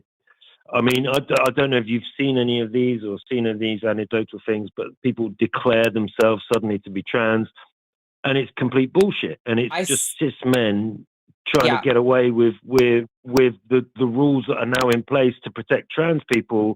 There are cis men who are abusing that, and there has to be some sort of gatekeeping to stop them abusing the system. I see some turf sharing stuff like that regularly, for sure. People do share those things, and I'm sure there are going to be, you know, niche cases that slip through the systems that we have. When you have 8 billion people on the planet, those kinds of things are just bound to happen, for better or worse.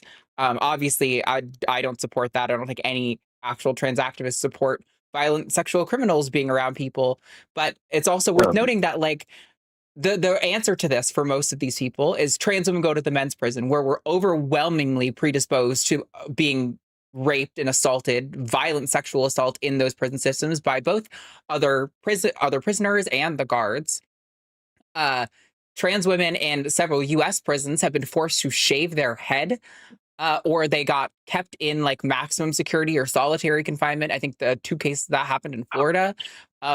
The answers and the solutions to this, when we make it about trans, is always the most horrific kind of discrimination I can imagine. I mean, that is like forcibly shaving somebody's head. That is violent abuse, in my opinion. I mean, that is a complete violation of their identity. It's cruel.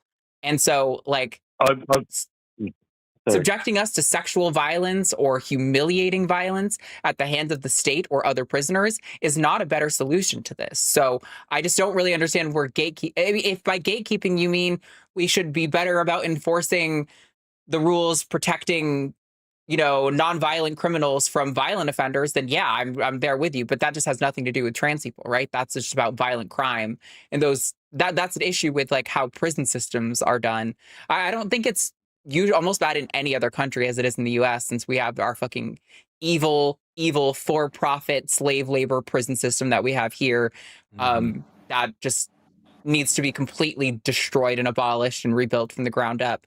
But that's kind of why I didn't mean to interrupt. I'm saying like that is why I have taken a backseat on this call, because I don't know how to properly handle this question without saying the entire fucking American prison system needs an overhaul, and this is one part of why.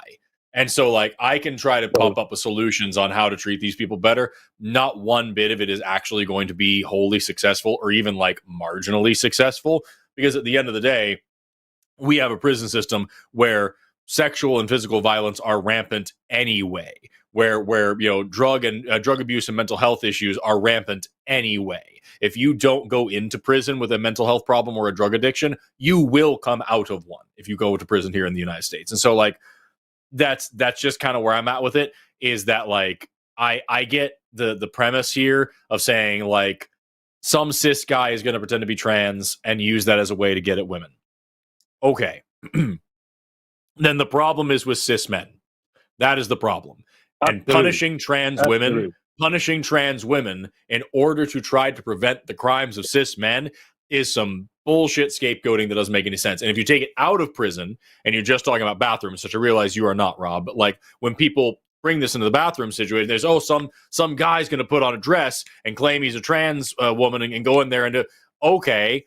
If you take that away and you say, no, now you have to use a bathroom that you align with your birth sex and all these things, then the same fucking creep is just not going to put on a dress and say they're a trans man and walk into the same woman's bathroom and do the same fucking shit. And so, like, brother. Yeah, so like they're really, because of the way that we stoke this shit and because of the way that we built this shit, there is no clean, simple solution to this problem. And that's not the fault of the problem. that is the fault of the rest of the prison system. So like I'm deferring everything to Arden because she has way more interesting things to say about this, but I just want to be very clear, no matter what we say in this call, none of it is going to fix the fact that like the prison system in America, the way that it is the root cause of this problem. And we can try to put a Band-Aid on this shit, but it will not stop the cancer beneath that Band-Aid. I will now shut up. No, I'm completely aligned on that. I also want to say that I'm extremely dubious about how valid it is that there's anyone in the prison system who just says, I'm a woman, and then gets brought over to the women's prison. Not like the women's prison is also like, just like everyone's in a crochet circle having a good time together, right? It's not radical there. Right? It's like crazy that like that's how it's framed. But also, I just don't accept that it's realistic to say that anyone is just on the mere claim of being trans, being brought to a women's prison, considering that trans people who are not criminals in almost every country have to fight and claw our way to access care, even in countries where it's allowed or states where it's allowed. I have to have, for the same procedures that any therapist can have, I have to have any therapist, for the same procedures any cis woman can get, I have to have a therapist letter and a doctor's letter. I have to clear that with my insurance board that they deem it medically necessary, right? Like, it's ridiculous. So I really don't, on its face, just accept that somebody just said, I'm a woman, and got brought to a woman's prison. What's more likely, I suspect, is that somebody in the prison system was forced to see a counselor of some kind. And eventually it came up that, because this is crazy, but even trans people can be bad. I know it's weird to hear from a trans activist, but even violent criminals can have a trans identity because they're completely not related things at all. This person probably was in some sort of counseling and mentioned that this is how they felt, and it was a process. I really have a hard time believing that somebody was just like, oh, I'm a woman, put me in the women's prison, and that they were just like, okay, we'll do whatever you say, because prisons are known for just being so loving and accepting. Like, that's ridiculous, right? That's not how that happens. No, I agree. I mean, I try to, whenever I get in people showing me these sort of cases, I mean, I go Googling mad, try to find like what's the history, how was this person identifying before they got, I mean, I'm searching any news article I can find, because I'm like, come on, there's got to be they can't be just suddenly declaring to be, but it does come into a broader case of self-ID, and it's shit. And I don't want there to be, I don't want you, Arden, to have to jump through crazy hoops because cis men are absolute assholes. But me either. There is, there has to be some sort of like way to. I mean, the UK introduced this gender recognition certificate and this gender reassignment. And one of the reasons the UK is in such a fucking mess right now is because the Supreme Court ruling did this stupid thing on biology and woman and things like that. But the Equalities Act of the UK also has special protections for anyone with a gender reassignment. So by now saying that only cis women can use a women's bathroom, all these TERFs are out there screaming and cheering and everything like that. But under the Equalities Act of 2010, that means that now trans women are, if they've gone through and got their gender recognition certificate, they are now being discriminated against under Article 14 of the European Court of Human Rights, because they're losing their right to be free from discrimination. That's why the UK ruling's so messed up. But what I suppose what I'm trying to say is, Arden, what do you think about having sort of official certificates of being trans and reassigning your gender and stuff to sort of weed out the shitty men? Well, I think there's a few problems.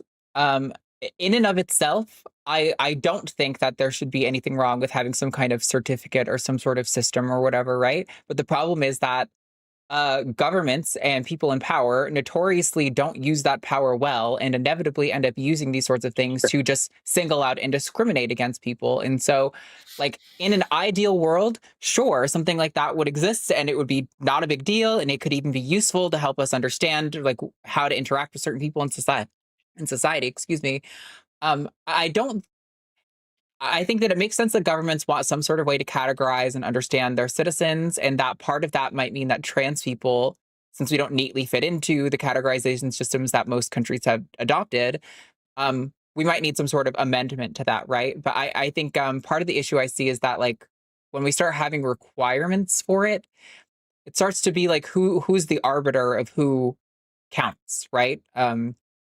It seems like you're inevitably going to lead to people who are authentically trans, who have done nothing wrong, who would greatly benefit from receiving this sort of, amendment to their identification, and who greatly are harmed by not accessing the amendment, are going to be discriminated against and not have access to that. And that just seems like not a tenable system to me. And so I really think that the self-ID system is the best. I mean, and fundamentally, by the way, when we're doing like gender recognition certificates and all these things, it is still rooted in a self-ID, right? When you get down to it, everything came back to you eventually going to a therapist and saying, I think I might be trans. So it all comes back to, even the people who like to think they're transsexual or whatever, it all comes back to being like a self-ID. So I don't know. I really feel like we can't really get much deeper than that. And I think we just need to say that, like, when people commit sexually violent crimes, we prosecute them. Like, let's actually do something about it and actually get justice in the world, rather than the world we live in, where there's like never justice for sexual violence, because we live in like a rape culture and a patriarchy where overwhelmingly these kinds of people are protected. It's always also funny when it's like, we're talking about the threat of trans women in the system, and it's like, but we're not talking about the people who are actually a threat, like church leaders, community leaders, coaches, people who get private time with young people that they have power over. Those are overwhelmingly where like most of these violent things are happening, right? Or with like a family friend, like your uncle or someone. But yeah, it's definitely, I don't know. There's not going to be one perfect solution. And obviously, I only really know the American system. I'm very ignorant to the political structures of most other countries. So I'd be hesitant to say like, oh, this is the good solution, when I'm like, that might be completely incompatible with the system of several countries, But yeah, I don't know. That's kind of where we're at on that one. I mean, if you're going to say that every person who wants to declare themselves officially transgender or something has to prove that they're not a violent sexual criminal or whatever, then statistically, every cis boy turning into a man should have to jump through a fucking 100 hoops to prove that he's not, myself included, by the way, to prove that he's not a violent sexual criminal. And like you say, priests and things like that. I mean, the statistics are crazy. That me and Forrest really should be the ones having to prove that we're not violent sexual criminals, considering cis men are far more statistically likely to be that. The fact that all this, as we talked about on this call, 99% of the trans panic is that cis men will behave like cis men. That's the real worry. Yeah. It's not about trans people at all. Yeah. No, I agree entirely. So yeah, thanks guys. I really wanted to sort of talk about this, and I've been going a bit wild on Twitter recently with a bunch of TERFs who are sort of trying to destroy me. So it was just nice to do this. So you don't really have to. Like, I can't stress enough. You don't have to do it. It's the worst. You don't have to. Yeah, I deleted my Twitters somewhere in between Elon Musk declaring cis a slur and retweeting great replacement theory shit. Somewhere in that window, I deleted mine. Never once have I regretted that decision. Never even barely missed it. It's just that was my biggest platform, and I don't regret it. Sorry, go ahead. I was listening to PZ Myers. He's got his YouTube channel, and he was literally he was talking about like responding to people, and this one person's like, I've been reading a lot of Jerry Coyne's blog, and he's like, he just stops his reading. He's like, you don't have to. you can stop. You don't have to do it that way. And it's the same way I feel with Twitter. It's just like, I feel the same way. I'm like, I want to go get in this fight, and I'm just as guilty as everybody else. I'll spend days fighting somebody on Instagram or some shit like that, just going back. You don't have to. You can just let it go, and you're better off for it. I know, man. But I mean, the thing is, I watch your show. I like you guys. I've got a couple of trans sort of friends, acquaintances, and the truth is, here in Spain, it's pretty chill. So I try to be an ally, and I guess the only way I can be an ally is trying to fight people on Twitter. But I guess Spain is like my your sacrifice. Spain is like my escape destination. They've got that digital nomad visa that lets you stay there for like 5 years or something. I'm like, that sounds pretty sweet right now. Really Spain is great on trans issues. But anyway, thank you so much for calling in, Rob. We appreciate it. Thanks. Just one more thing real quick. Go fuck yourself, Jimmy. Yeah. Thanks. Bye. Hell yeah. Awesome. Take care. Thanks. All right. Well, we have more callers in, including some spicy ones. So Felix called back a couple of times, but like it looks like we've capped lines, and Felix kept dropping. The prompt on Felix was, is it necessary to have gender dysphoria to be trans? No. Not all trans people have it. Sometimes it goes away with puberty. Sometimes it's actually made much worse by puberty. Sometimes it gets worse over time. Sometimes it abates naturally. Sometimes it fluctuates. Sometimes people never have it. No, absolutely not. All that is necessary to be trans is to have your gender identity not be congruent with your sex assigned at birth. That's literally the whole thing. Boom. Hope that helps, Felix. Thank you for trying to call in. You called in like 3 times, and I don't know what the fuck was going on, but thank you for trying so much. I didn't want your question to go unanswered. All right. So this next caller identifies themselves as Shiloh's husband. That's all the information we have about them, and they say they disagree with everything we speak about. So I'm gonna guess that's a little bit hyperbolic. But Shiloh's husband, you are live on the line with Arden and Forrest. Talk to us. Yeah. I want to thank all the our fellow whites out there for donating to us. 750K has been beautiful. So that was first. I just want to fellow say. what's? I muted him. This is the guy. He's pretending to be the husband of the Nazi bitch who called the kid a slur. Oh, so this is just a white supremacist trying to be funny, just having fun. Yeah. What a fucking boring thing to be. Yeah, you just for clarifying, you have a person, just an absolute fucking reprehensible pile of human garbage, who called a child a fucking racial slur because that's just something that was acceptable. Then had like swaths of Nazis surrounding her and benefiting her cause and like giving her money. And then you have this dump here who fucking just can't allow that to just exist, but also wants to put himself out there and like be affiliated with that either as a joke or not. I don't know. This is the first time I'm hearing about this, but like, what a life. Like, hey, here's this fucking irredeemable piece of human filth that just can't be trusted around children and is literally the lowest of the lowest of the low of our species. And that's what you're getting a laugh out of. Maybe reevaluate your choices. Maybe reassess your priorities. I'm trying to determine if I want to unmute this person. I mean, clearly they're just a troll. I don't think they have anything actually valuable to say. But would you like to? I like having fun with trolls. With this particular one, I don't trust this person not to just shout slurs on our show. So like, yeah, you're the actual legitimate producer. So I leave it entirely up to you. It's your fault. I'm going to say probably not, because I don't think somebody who comes in with this identity is actually going to provide any value and could potentially just be shitty to people in our audience. So go fuck yourself. I will say, you piece of human refuse. But not even in the fun way. Definitely not in the fun way. Something sharp. Right. I just want to throw it out there for everybody watching. The Nazis are losers, and the KKK are losers, and the Confederates were traitors and losers. And if any of those things offend you or bother you or rub you the wrong way, eat shit. Like fuck you. My favorite thing about the Confederates is that their flag is the color of my shirt. That's awful fun, isn't it? wearing the Confederate battle flag right here. Isn't that great? I can't wait. I can't wait to stomp your goofy asses back down into the mud where you belong again and again. Union gang, baby. We'll win over and over. We can't lose. We can't lose. And maybe it's because we're awesome, but I think it's more because you guys just suck so fucking bad. Yeah. Like it's literally impossible.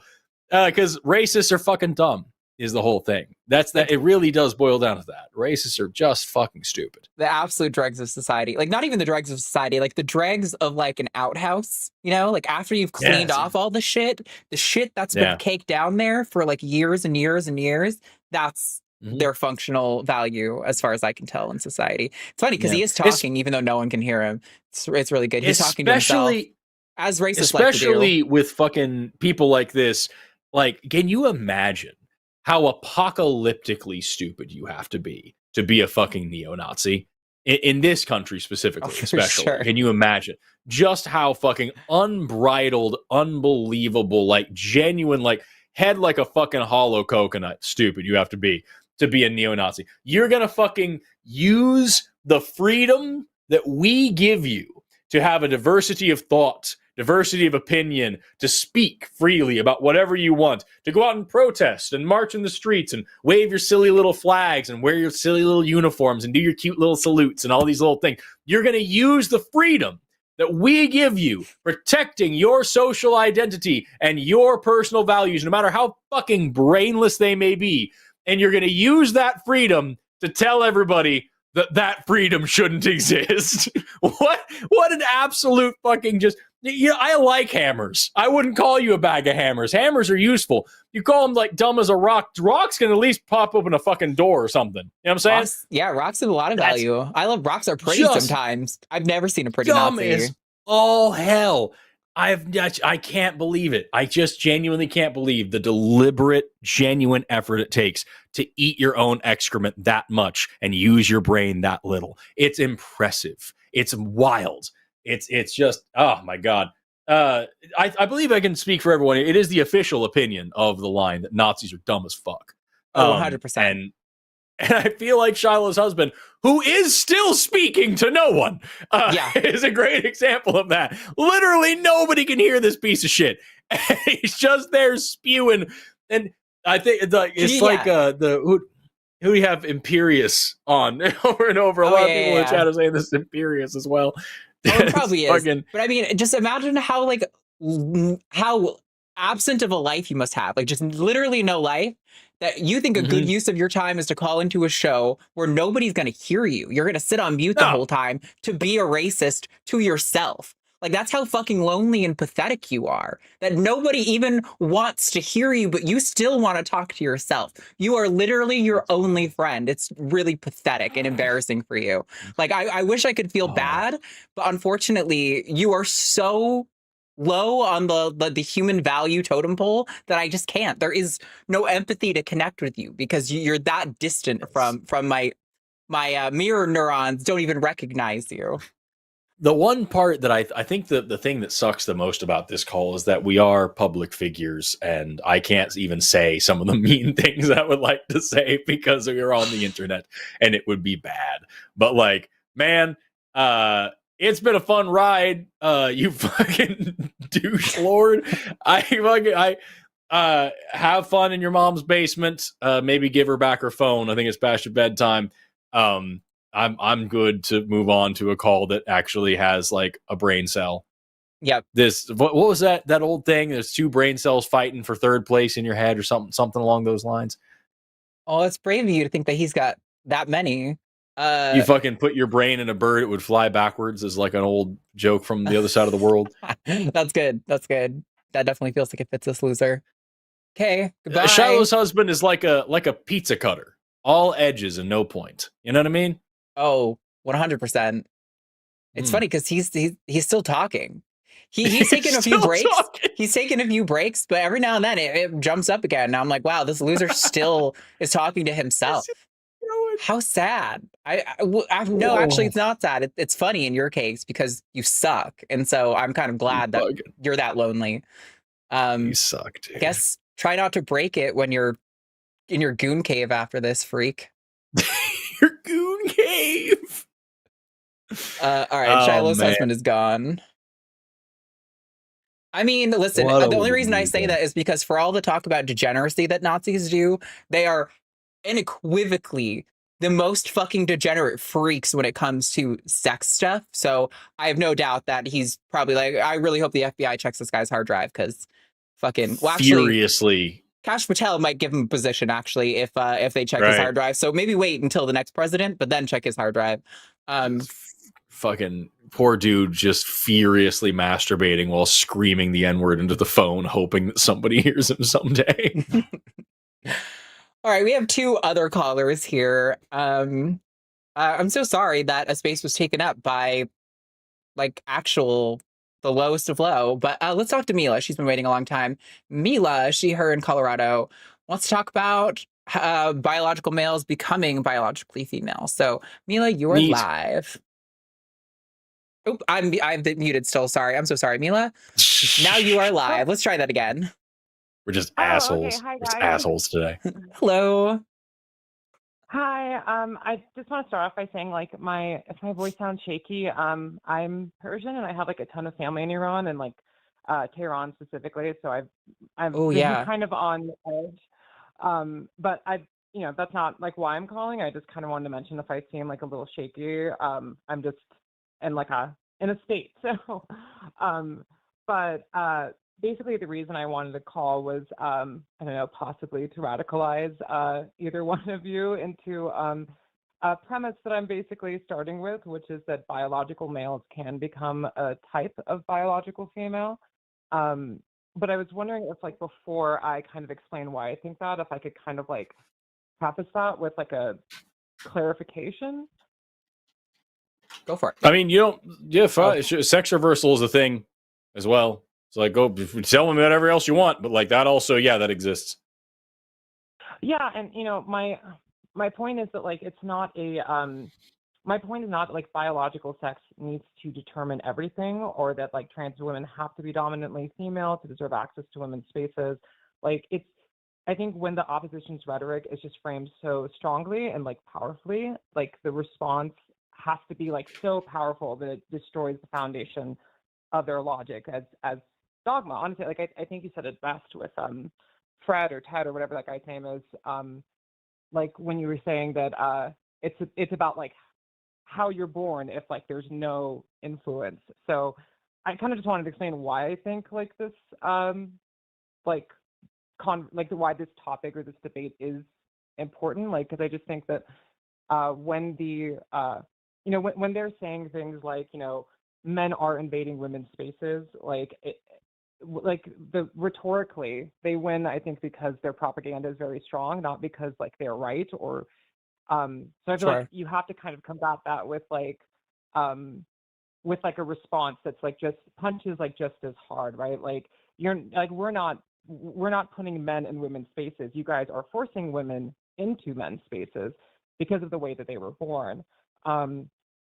Because of their origin instead of their outcome. So I'm curious what you guys think of my claim that like, a biological male, even if they're not intersex or like they're born completely normal male, can actually become like arguably a kind of biological female.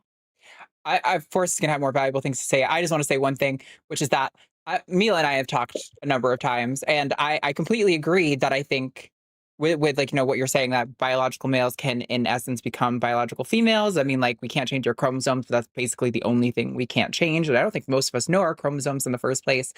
But I will say my only issue with kind of what you're getting at here is that I think Ted was a great example of why the biological argument isn't actually sufficient in this conversation, because even though we got Ted to the point where he was basically saying, well, it's geared towards is the necessary thing that makes someone a male. Like where you get him to this point where they're talking about the necessary thing is this absurd, vague, nonsense position, right? And while that is really powerful to people who appreciate logic, I don't know if that's actually compelling rhetorically on a big level, which is why, like we've talked before, I know we disagree on this, that I think appealing to bodily autonomy is more powerful rhetorically with regard to trans rights, because basically we're just saying that, and this is more for the audience, not for you, Mila, since you've heard me do this spiel before, that even course.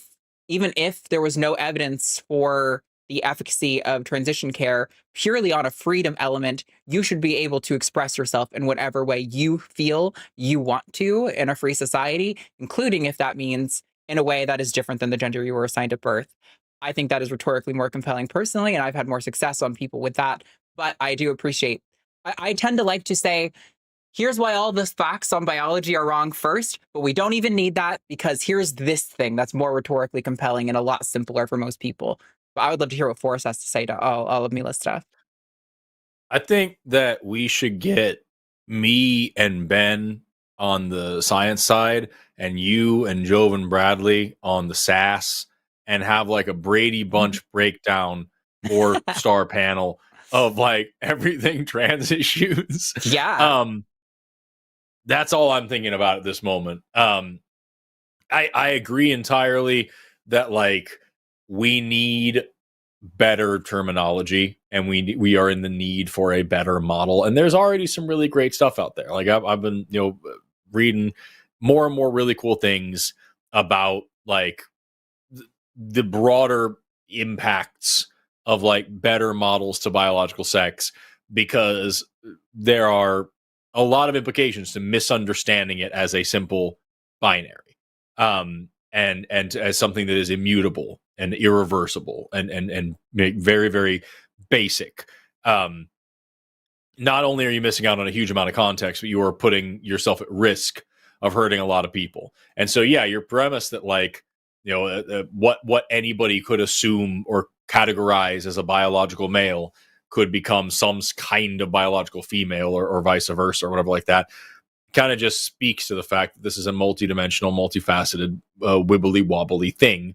And yes, there's a lot of variations that go into it. And like, if you talk about, you could take it at its most, I would say that like a really, really just base definition kind of thing, where you're saying like, yes, if you are literally changing your physiology through hormone replacement, through surgery, through whatever, then yes, that is what that is. That is literally the definition of what you're doing. Or you could take it as most like contrived and scientific, talking about things like sex reversal, where you can have somebody who is like actually just undergoing this backwards development and going back to more or less of a kind of like an early template, like a undifferentiated stage than like changing from male to female or whatever like that. But still, or even give a dose, as we brought up earlier on. You know what I mean? These things can happen. And to pretend like they can't is as silly as pretending like they're very common. It's just part of the fun. And so like, I don't know what exactly the point that we're going towards here, but like I could say that I can definitively and wholeheartedly agree that we need a better model, and we need some really, really cool scientists working, way smarter people than me need to be working on it, on developing a better way of writing this shit down. And I totally hear that.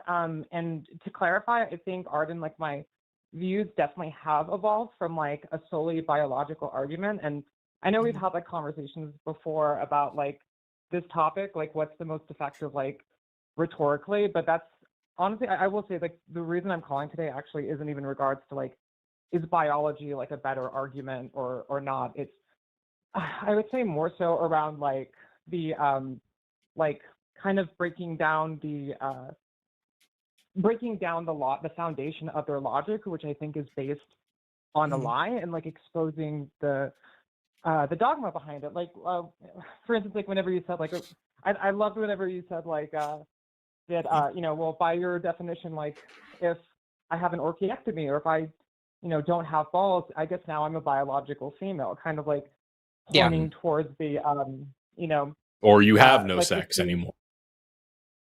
Well, exactly. And the argument they always make is like, well, even if you're intersex, you're still dominantly male or female. And like, like based on your reproductive structure. But I think what, sorry, I'm so nervous. I think the point that you have no reason to be nervous. Arden is very nice and I'm an idiot. No, I know you guys are honestly the best.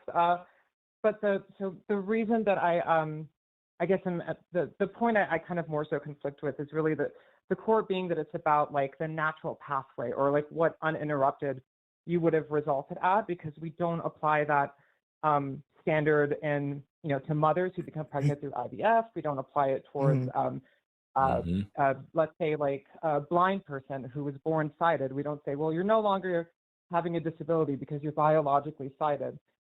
Even so, like, I think the foundation of where I'm kind of coming from is that, like, regardless of why a person is trans, even if, let's say it really just was a choice, like the outcomes always matter more than the origins, and you can only like discount, I think, a trans woman becoming a kind of biological. Like, I think you can only discount it for one of two reasons. Either one, because you say, well, you're not actually a biological female, so you didn't reach that outcome, which is like one line of argument. And then the other one being, well, even if like technically with surgeries and hormones, you can become dominantly female to some extent, you weren't born that way, so it's like a fraud or a lie or mutilation, not like sex reclassification. And I guess I feel like I want us to like kind of say it with our full chest, like all of our positions, like, and I feel like recently I've been able to like really say with my full chest and actually like win a few debates with or not, I wouldn't say win a few debates, like actually convince people, oh yeah, I've had like more than one person in the last few weeks tell me like I wouldn't have believed the things I believed if I knew the things that you told me. Like, the shape of a chromosome doesn't determine your biological sex. It's chromosomes are made out of genes, and it's how those genes are expressed and leading to developmental changes. Again, it's like, not that you need to be sexually aligned, but genetic something versus chromosomal something. I was going to say that's why we differentiate between genetic something or chromosomal something, because you could be chromosomally male or female and not be genetically of that same sex. For example, you could have de la Chapelle syndrome translocating all or part of an SRY gene onto an X chromosome, so you can be chromosomally female with XX allosomes and still be genetically male with an SRY gene. And so like that's the thing, is like it's just all kind of fuzzy, and I'm not sure where we're going with this, but like I'll make my point. Sure. The point is that it's not that like a biological male has to be intersex in order. The point is what we learn from intersex people, what we learn about biology and how biological sex works, is that, if someone with one X chromosome can have a child, that means that like the genetic blueprint for male and female biology exists in everyone's genome, because, chromosomes, it's not like XY has like completely different instructions and blueprints than XX does.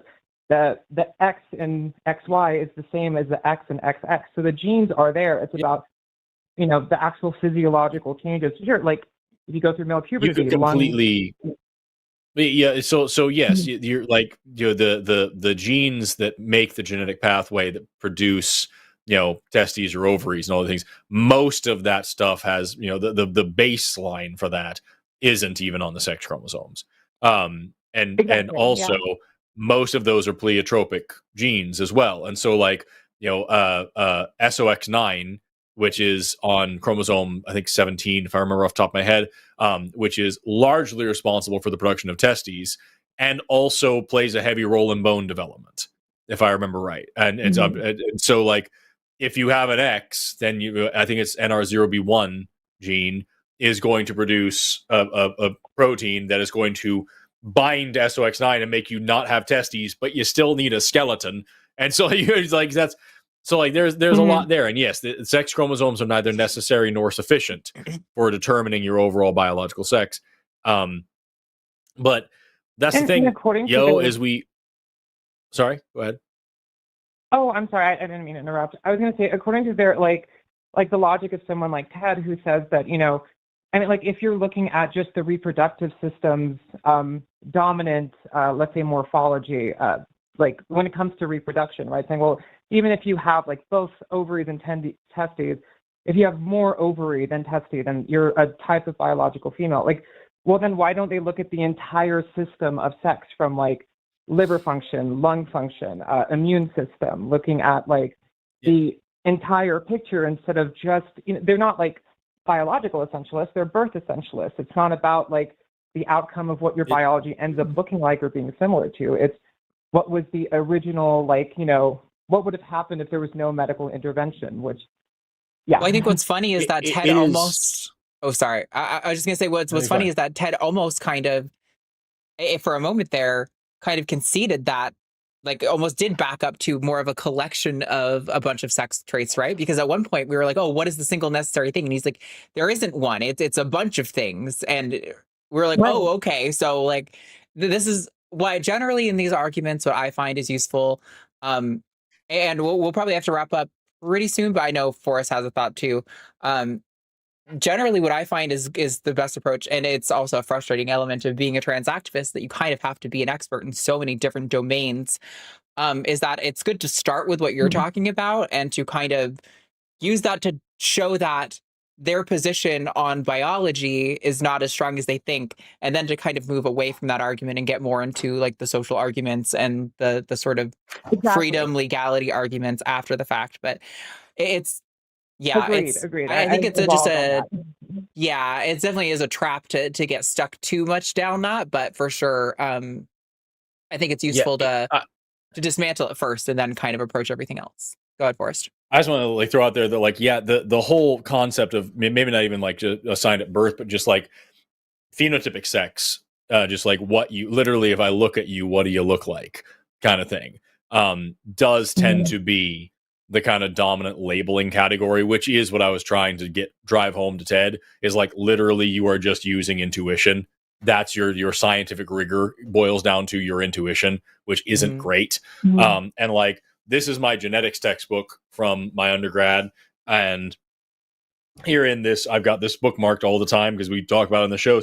And it's this whole thing about how sex and gender are different things. And at this one point here, it talks about, for instance, the cells of human females normally contain 2 X chromosomes, and the cells of males normally have 1 X chromosome, 1 Y chromosome. A few rare individuals may have male anatomy, although their cells contain 2 X chromosomes. Even though these people are genetically female, we refer to them as male because their sexual phenotype is male. And like, that's the lesson. And it goes on to talk about this more, but that's the lesson, is yes, this shit can happen. We just refer to them as this phenotypically. And then here's another one. I've got this. This is my old human biology textbook here. And here they've got this whole section here on intersex conditions. And it's not correct to say that all XY individuals develop into males. Some XY individuals become females. Similarly, some XX individuals develop into males, and individuals with this, and it kind of goes on to talk about this. And again, it just goes on over and over and say, just phenotype is basically what you're going to use to categorize these people in a common sense. It's not, as Ted and all the people like to say, it has nothing to do with what your body is like organized around or any shit like that. Literally, the categorization comes to, if I look at you and you look kind of feminine, I'm probably going to call you a chick. That's the science so far.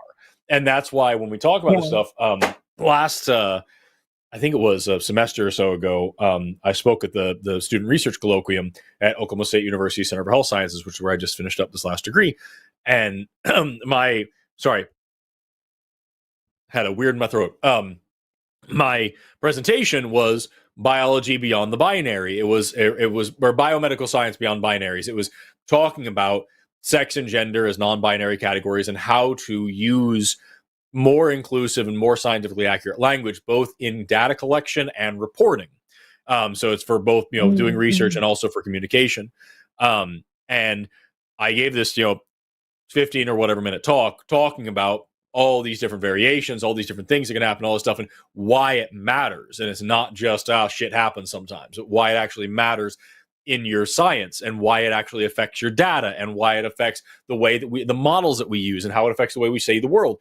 And we had this one in front of all the faculty and staff. This is a research colloquium.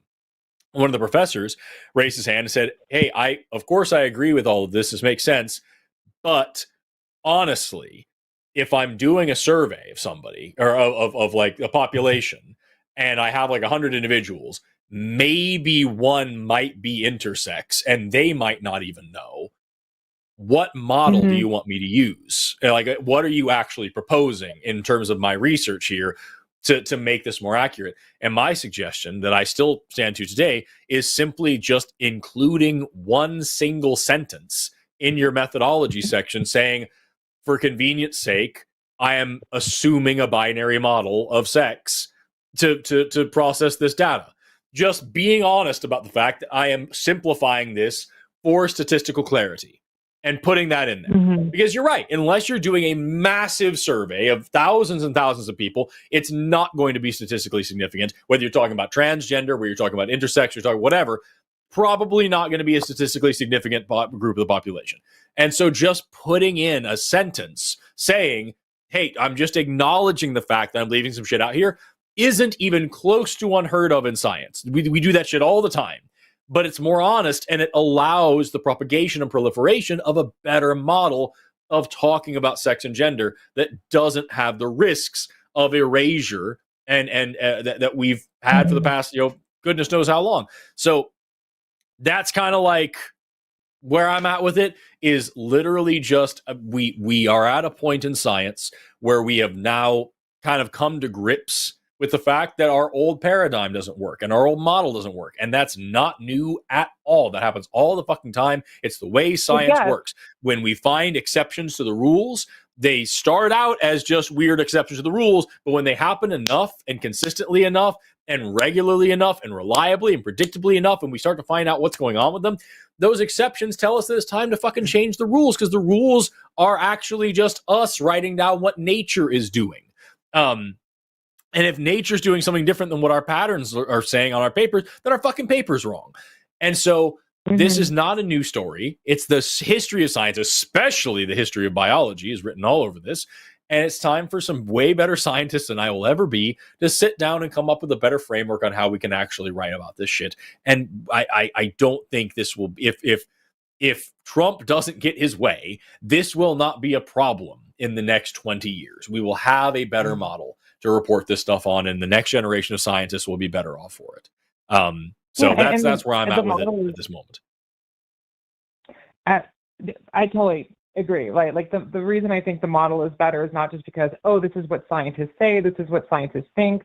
It's not about, appealing to authority. It's about the fact that the most compelling scientific evidence leads us to realize these things. And it's compelling because of the, improved methodology, the improved methods we're using in order to get that evidence. And like, I definitely agree that like the model is different. And that doesn't mean that I'm saying that like having a conversation about whether someone can be dominantly female, even if they're born male, like is everything. Like, I think there's a separate conversation about, is someone relevantly female? Maybe you're not dominantly female, but in a bathroom, what female biology is relevant, versus like in a different context, like a prison or sports or whatever. Which sport are we talking about, right? Like, I think these are multiple conversations we have to have based on the context of that specific individual's biology and how sex differentiation is related to that specific context, being like sports, bathrooms, legal definitions, whatever. So I would like to thank you guys for helping me evolve kind of my own views on how I have these conversations. But, I think obviously being intersex, I do have my unique perspective, but like, I think what that's taught me more than anything is that intersex, it's not that someone has to be born intersex to qualify for anything. It's that intersex people show us something interesting about how biological sex actually works that challenges those very basic definitions. And I think that's an interesting conversation to have. Completely agree. Awesome. Well, thanks for calling, Mila. We appreciate the conversation. I appreciate your perspective. Most definitely. Yeah. We'll unless you have any other thoughts, so we'll talk to you later. All right. Awesome. Amazing. Keep kicking ass, guys. Bye-bye. We'll do our best. See ya. Thank you. All righty, everyone. Rob from Spain just sent in a super chat saying, thanks for letting me vent. How can I be a better ally without wrecking my brain on Twitter? Try sending us more money. It couldn't hurt. Try that out. See what happens. Marijuana. Oh, sorry. I don't know if it's legal in your area. Honestly, like I said, that was my biggest platform. I don't regret getting off of Twitter at all. In fact, now, even when I try to use Blue Sky, I genuinely, like, it stresses me out. I'm like, it's too much like Twitter. And I feel so much better without Twitter that it feels like a little bit cancerous when I open the app and I'm like, oh, do I want to touch anything in here? I have Blue Sky and Threads, and as a content creator, like I need to check these platforms out and see which ones are growing, which one's a better fit for me and my audience, and blah blah blah. Yeah. I hate the fact that I really actually genuinely have to think about where I'm going to excrete my stupidest thoughts on the internet. You know what I mean? That sucks. Yep. It sucks. I do like having a place where like you can kind of react to breaking news and things like that. Although I don't know that that's necessarily good for society, because a lot of the times what breaks is not the complete picture, and so people have a really messed up reaction to it. But yeah, I don't know. It's also really useful for organizing and things like that. So it's not completely bad. I just really, the format is not good for my brain, because like you were talking about, I will get locked into an argument with someone for days and days and days, because I have that mental illness that makes me think if I present someone with good arguments and evidence that they're going to change their mind. They don't on those social media platforms. They just don't. So, and I'm learning now, and also it's also probably not even a person. It's probably a chat bot that's just been told, "Hey, be racist and disagree." Oh, 100%. You know what I mean? I'm fully in. You want to call me a conspiracy theorist? That's a-okay with me. I am fully in on the dead internet theory. I think that like 3/4 of the accounts I interact with on like Twitter and Threads feel fake to me. They're fake rage baity. Their replies are dumb. I'm like, I'm sorry, unless I know you in person, I'm going to assume this is not real, because I just, All right, we have super chats. We'll get to those real quick. Hey! Also, 2 real thoughts before we do that. I want to remind you guys that we are doing our Zerba designs. So if you want to get these awesome Zero merches, there's a link in the description. Galacio's been spamming it in chat. You represent Pride and this dumb zebra. Also, Forrest and I will both be speaking at the Secular Student Alliance convention in Cincinnati next month. Yep. The deadline for registration is next week, a week from today, I believe. So you need to get that registration in. If you are in the area or you are able to get there and you want to attend to see Forrest or myself speak, please do attend. Secular Student Alliance is great. They're raising the next generation of like skeptic activists, atheist activists. And they're we love them. We did the fundraiser for them at the end of last year, so we really support them as an organization, and we want to let you guys know that they're doing a thing. You can only go to one of our talks, so decide which of us you love more, and then attend that person's talk is what you have to do. That's great. Actually, I'm gonna love if you'll be able to like give me criticism or notes, because I feel like you're one of the more sciencey minded persons in my life, and I don't I've been reading research. I'm good at reading research. That is a skill that I can say I have in the science domain, but by and large, I'm not a scientist. I am just a person who has a bachelor's degree in psychology and talks about this issue a lot. But I do kind of have to know a lot about these things to talk about them, and so it's always nice to get feedback from actual scientists and be like, the way you framed that was not particularly accurate, but this is true, like. Yeah. I'll do my best. I'll send you hateful things. Please, God, I really love abuse. Okay, we have super chat. Do you want to start? Yeah, $4.99 from 0K. I am an ardent supporter of this walk through the Zerba forest. I purchased the trans shirt so fast. Hell yeah, that is so fucking stupid. People are going to be wearing that. I love it. Also, there is a ball cap that has the transgender Zerbas, but they're like embroidered on it. So that's there too. Man. $10 from Dave Thomas 94. Ted trying to prop up misogyny and not seeing a problem with it. Pretty ick, dude. I think Ted even fancies himself a bit of like I don't know if he would say he's a feminist, but I think he thinks that like talking about sex is what's liberating for women. So I think he probably thinks big nice guy energy. You know what I mean? Oh, that's so accurate. Oh my God. Yeah. Yes. What a call. It sucks that was the only like properly confrontational one we got. We could have done, I feel like there could have been some fun ones, but everybody was just so goddamn nice. So like, what the fuck were we supposed to do with that, There's another person online who dropped who also wanted to ask about sports. And I was kind of like, I don't really love doing like 3 sports conversations in the same day. I mean, listen, everyone's encountering it from their first time, so it's useful to repeat ourselves, but I'm like, in the same show? Right. They get so boring. $4.99 from Silly Spaghetti. Arden is on fire. I also now want merch that says, please pee wherever you'd like, as long as it's not on me. That's the rule, y'all. That's the whole rule. I like that. $10 from Zikutar, the Immortal. Ordered my Zerba Whirl Hurl shirt. Where do I get my complimentary Zerba NFT? Love you both, Forrest and Arden. Probably out of your ass. You can get the Zerba NFT by just right-clicking any of the things and clicking Save Image, and then you have a real, authentic Zerba NFT. But you have to buy a shirt first, otherwise it's illegal. True. I heard that. Yep. $5 from Catherine Radonich. Love you always, being such a great ally to us trans folk, Forrest. Keep up the awesome work. I'm happy to be here, yo. Thanks for having me around. 666 from Hank Says, alleged dollars. These goobers didn't care about women's sports until 2015, and now they're all experts based entirely on vibes. What a spectacle of pure derp. Honestly, too, if Ted had said like, see, I'm even blanking because I don't watch sports enough, but like every now and then, like we'll watch like some like MMA catch up stuff. Like if he had named like a niche MMA female fighter, I would have been like, oh, he probably does watch women's sports, you know, like, but he named Caitlin Clark. I almost said, I swear to God, and I had this in my talk too, where I was going to say, name any 5 female athletes, not including Caitlin Clark. Because she's just like always in the news right now, right? So I was going to be like, that doesn't count because you don't actually know her or like watch that sport. Anyway. 5,000 cocky rooster crumpets from Johanna Van Derkely.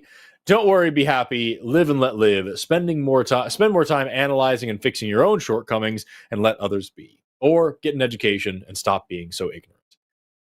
If the line had a mission statement, y'all. That's what it is. $6.69 ass dollars. From Hank Says, I went for a doctor scan, TM, and all I got were these ambiguous genitalia. It'll happen to you. That's great. Be careful. I'm never gonna live doctor scan down. That is doctor scan. You just go get a doctor scan and you learn what your gender is. Doctor scan. What does that even mean? $10 from Razor Sharp. Have Jimmy get a Kickstarter going for Zerba plushies. We're yawning for the plush. I'm yawning when I say those words. Yeah, fucking, I'd fuck you. Tell him, scream at him. Everybody tag Jimmy and tell him what an asshole he is for not already doing that. Oh my God. We've got 20 buccarinos from Mr. Boricua 10, Joshua, the Anointed One, Ted. What? What the frick is it going to take to get your head out of your rear and actually think critically? Why is it so difficult? Also got some Zerba merch, shirts and mugs. Can't wait to receive it. Well, thank you. I guess, is Joshua the Anointed One another chatter that you're chatting on behalf of? Thank you. Either way. Yeah. $10 from Dave Thomas 94. If God is helping people find their phones and keys, can you help me find a goddamn 10mm socket? No. I almost wanted to go into that and be like, yeah, like the notion of like, okay, if your God is controlling everything, he sucks. But it's not. It's like, can he lift can you make a stone so big you can't lift it? Can you make a burrito so spicy you can't eat it? Can he help you find a goddamn useful tool? Or maybe stop all the children from starving? That would be nice. No. But $5 from June Bramley. The optimistically nihilistic freedom Forrest described helped push me to transition. It might be a fuck up, but it's a fuck up on my terms. I love that. Cheers. Cheers to fucking up the way you need to. $5 from the Biolish Bomb. Hey, Forrest, I heard you finish your 36-degree PhD next. We already talked about it. Yes. Much to my own chagrin, I am pursuing a dream in the craziest way possible. I'm about to have gallons of spit laying around my house. My research involves Christian spit. Oh my so god. like it's gonna be great. It's gonna be great. Oh, okay. Not Christian telling you what it is. spit. Now it's got my Not mind telling you what it trained. is, but you know it's yeah. I wonder, are you gonna like measure if they have cortisol because they are like they're fear operated or something? That's my guess. 10 Australian dollarinos from Carpe Venum. I am a binder is a great ADHD hack. For the yes. An active process of embodying the binder to help you stop getting distracted. See, I also have ADHD and reading is hard. I try to create games to help my kids do things. This is a potentially fun one. A girl I dated in high school told me, because she was Catholic, to pray to Saint Peter, I think it was. And even though I didn't believe in prayer, I did it anyway because I was like, hey, it kind of helps me focus. And it did, actually. Mm-hmm.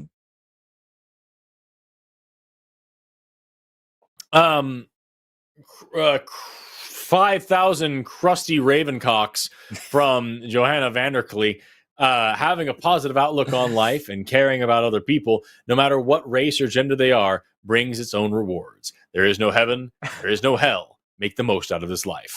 If the line had a slogan, if we had a mission statement, well, by golly, we have another 5,000 carcinogenic racist children from Johanna Vanderklee.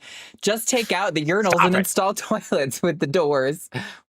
Make every public bathroom non-gender. We all use the same bathroom at home, don't we? Men might develop better and cleaner bathroom habits. I've talked before about there is a movie theater here in Austin that has just a big line of stalls, and it's all gender, and seemed fine to me. I peed and nothing happened, so. $10 from Shale Wind. 2 of my personal heroes on at the same time, and I almost missed it. Forrest, holy shit and congratulations, and good luck. Much love to you both. Thank you very much. You need better heroes, but thank you. For real. Have you met me? $50 from WK Misty Nipples. Thanks, Arden, for the link. Also got the Zerbo Warhurl. Thanks, Forrest, for the design. Thanks, Jimmy, for bringing all my favorite people together on the line. Thank you, dude. You're so fucking awesome. We appreciate your support, genuinely. I hope the tank top is to your liking. 100 sex from Vladcast. Anders here. If you want me to be hostile, we should discuss anarchism. I tend very lawful by nature. You son of a bitch. That's fine. That's fine. Because I am an anarchist, I say you are free to be as lawful as you like. You're welcome. $14.99 anarchist dollars from Samuel Stone. Forrest and Arden absolutely love you both. Forrest, my partner, says that the moon affects our bodies because we are 60% water. Is there any validity to this? No. Boom. No, this is just nothing to that. It wouldn't be any more noticeable than anything else in the world. The reason why it affects the tides is because you have so much fucking water that is cohesive, and so you end up with this big bulging, and then also the earth gets pulled a little bit, so you had to have this football shaped bulge on the other side, and that is because of the cohesive nature of water molecules in a fucking massive scale in your body. Like, no, the gravitational pull of the moon is not going to really mess with it in any kind of meaningful way, and not like that. It would just make you fall over, you know. Yeah. I think it's is this me? Yeah. $5 from Skeptoidius. My fiance and I are going to take our son's babysitter and his sister, both are trans, shopping for gender-affirming clothes. Hashtag Jimmy Snow is a hoe. Hell yeah. Love that. Another 2,500 canceled red meat cockatoos from Johanna Vanderklee. The world could be such a beautiful place if we eliminated religious thinking and started believing in ourselves. If the line had a mission statement. Thank you so much, Johanna. Joanna's killing it today. She's fucking letting everybody know what we're all about. Yeah. $5 from Zoom. Thanks for what you do. Thank you for being here. I appreciate you tuning in, hanging out. $10 from Roland, the Closet Goblin. Forrest's roommate can't watch TACIS live, but he wants to say trans people are valuable humans. Jimmy, I switched your Frosted Flakes with Fruit Loops. Nice reference. Hell yeah.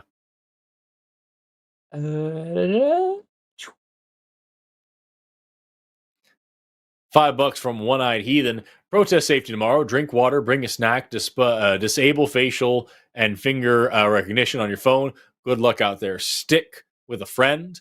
Bring a friend or a loved one, someone you trust, and stick together. Bring face and eye protection. Make sure you got that shit on hand and on lock and ready to go. Recommend strongly if you can get a full ceiling face mask, something that will protect you from gases and also sprays and things like that. Protect your eyes. Don't use rub milk. It in. Yeah, don't use milk. That's fucking. Just use water, fresh, clean water, and flush and keep blinking really hard. And if things get hairy, do your best to get out of there. It is not worth you getting hurt. Just be safe and be smart and don't get kettled. Also, turn off location services. Don't just disable facial and finger recognition. Turn off location services on your phone. And if you take pictures around there, do your best to try to cover people's faces with emojis and then take a screenshot of the picture to delete the metadata, because you don't know who's out there that you're taking a picture of and posting online, and they are undocumented. They have a felony. They have a warrant. So whatever else is going on in their life, and they're out here trying to support the cause and make the world better, and you're now doxing them, effectively exposing them, because the police have Facebook, y'all. And they have facial recognition technology. They can go through your photos. So delete the metadata and hide people's faces and just be conscious of the people around you. It's very important. Yep. I think it's going to be $5 from Moira Bannister. Arden, UB on fleek, and Tommy Valkai is easy on the eyes too. Yes, thank you guys so much. $5 from Darren McAuliffe. As the National Socialists didn't call themselves Nazis, is that a slur? At least the 1930 ones? And if it is, should we stop using it? Should we stop using Nazi as a slur? No. Nazis deserve to be called fucking Nazis.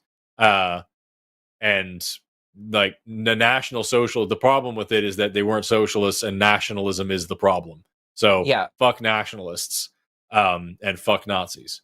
Also, it just misunderstands why slurs are bad. Slurs are bad because we're talking about causing harm to marginalized people most of the time. And Nazis may be a marginal portion of society, but they are making everyone else's lives worse, and they can go fuck themselves. I don't care about causing harm to a Nazi, at least not in that way. Yep. Oh my God. 5,000. How much are these? You know what I mean? What's the exchange rate? I think this is $10 and the 25 Canadian is roach 5. collars. Yeah. Bizarre. $10 about. Well, thank you for 5,000 more Canadian roach collars. Men should never have the right to tell women what they can or cannot do with their own bodies. Women are always the ones to get blamed and shamed for unwanted pregnancies. Ain't that about a bitch? That's Yeah. And then we have 2,500 corny rental cars from Johanna Vanderklee. If it was mandatory that every male has a reversible snip, unwanted pregnancies would be eliminated. Yeah, I mean, I don't know about forcing people into surgery, but I do like that we're coming up with non-invasive male birth control. I think that could be a reasonable standard. Like when somebody turns 13 or they're getting sexually active for the first time, you give them the reversible male birth control and then remove it when they want to. Yeah. $20 from Faith Isabella. Love you guys. My husband and I watch The Line as part of our nightly routine, but rarely they don't fucking watch live often. Can you please settle the debate for us? Forrest, what color is your hair? It is dark brown. The lights above me kind of reflect. I've got a lot of red highlights, but it's dark brown. That's what the color that it is. It's the same color as my eyebrows. You can see. I think my hair is actually dark brown. Just kidding. Yeah. I've always had almost black brown, both my hair and my eyes. 10 from Man with a Drone. Rob from Spain here. Thanks again for letting me vent. Arden, how can I be a better ally without? Oh, we already went over this. Just stop. Stop being on Send Twitter. more money. That too. There's other. I've been liking Instagram, but I'm not big enough yet. I hear that Instagram is like worse than TikTok when you're bigger because you attract way more awful people, I guess. I don't know. I've been liking Instagram. I can't get TikTok's algorithm is all weird, and I can't get it to show me stuff I actually want to watch. So I don't know. I can't relate to TikTok. There's also like the voiceover things. I don't understand the voiceovers, like how to pick one, or like, because usually there'll be like a statement and then you'll make a statement that's similar but not at all related, and you'll say it over the other line, and I'm like, I don't. That doesn't compute. I feel like a boomer when I'm on TikTok usually. So yeah, Instagram I've been vibing with.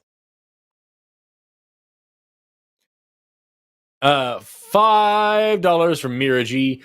Missed the rest of the show, but glad to show support regardless. I'll watch the VOD later. Get loved, nerds. Go fuck yourself. Suck. YS, yes, yourself. Yes. Go fuck yourself, Jimmy. Okay. The YS, I don't know why I thought yourself was one word in my fucking stupid brain. It is one word. Yeah. I need to lay down. But it's all right. It's been a day. It's been a day. Yeah. That's funny. Qasim, if you guys were watching the last Cus I Wanna, I was out with Qasim Rashid, who's an amazing fucking human rights lawyer and just an amazing person in general. Dude was passing through Tulsa today. And so I got up early as fuck and took him to the Greenwood district and showed him Greenwood Avenue, Black Wall Street, showed him the memorials. We went to the cultural center and hung out for a while, like learned a little bit about the history of this area and the race massacre. And it was a wild way to start the morning. And then just a lot of traveling because we're looking at moving so I can do this fucking program. And like, just, it's been a day. It's been a busy day. And apparently I'm sick. Who knew? Yeah. So, yeah, no, Qasim was great. You guys should go watch that if you haven't yet. But we got $20 here from One Eyed Heathen, saying similar to the earlier chatter, for protests tomorrow, have a buddy, let a designated person not protesting know where you are, pick a place for your group to meet. If you get separated, have a trusted number written in Sharpie on your arm. Yep, these are all really good pieces of advice. Hell yeah. 20 fanciful fucking Europe dollars from Man with the Drone. Okay, Forrest, you twisted my arm. Spend this $20 wisely. I'll delete my Twitter, but I do spend a lot of time on there telling people to call TACIS. So which is better? At the end of the day, get more callers for TACIS. That's a great way to spend your time for sure.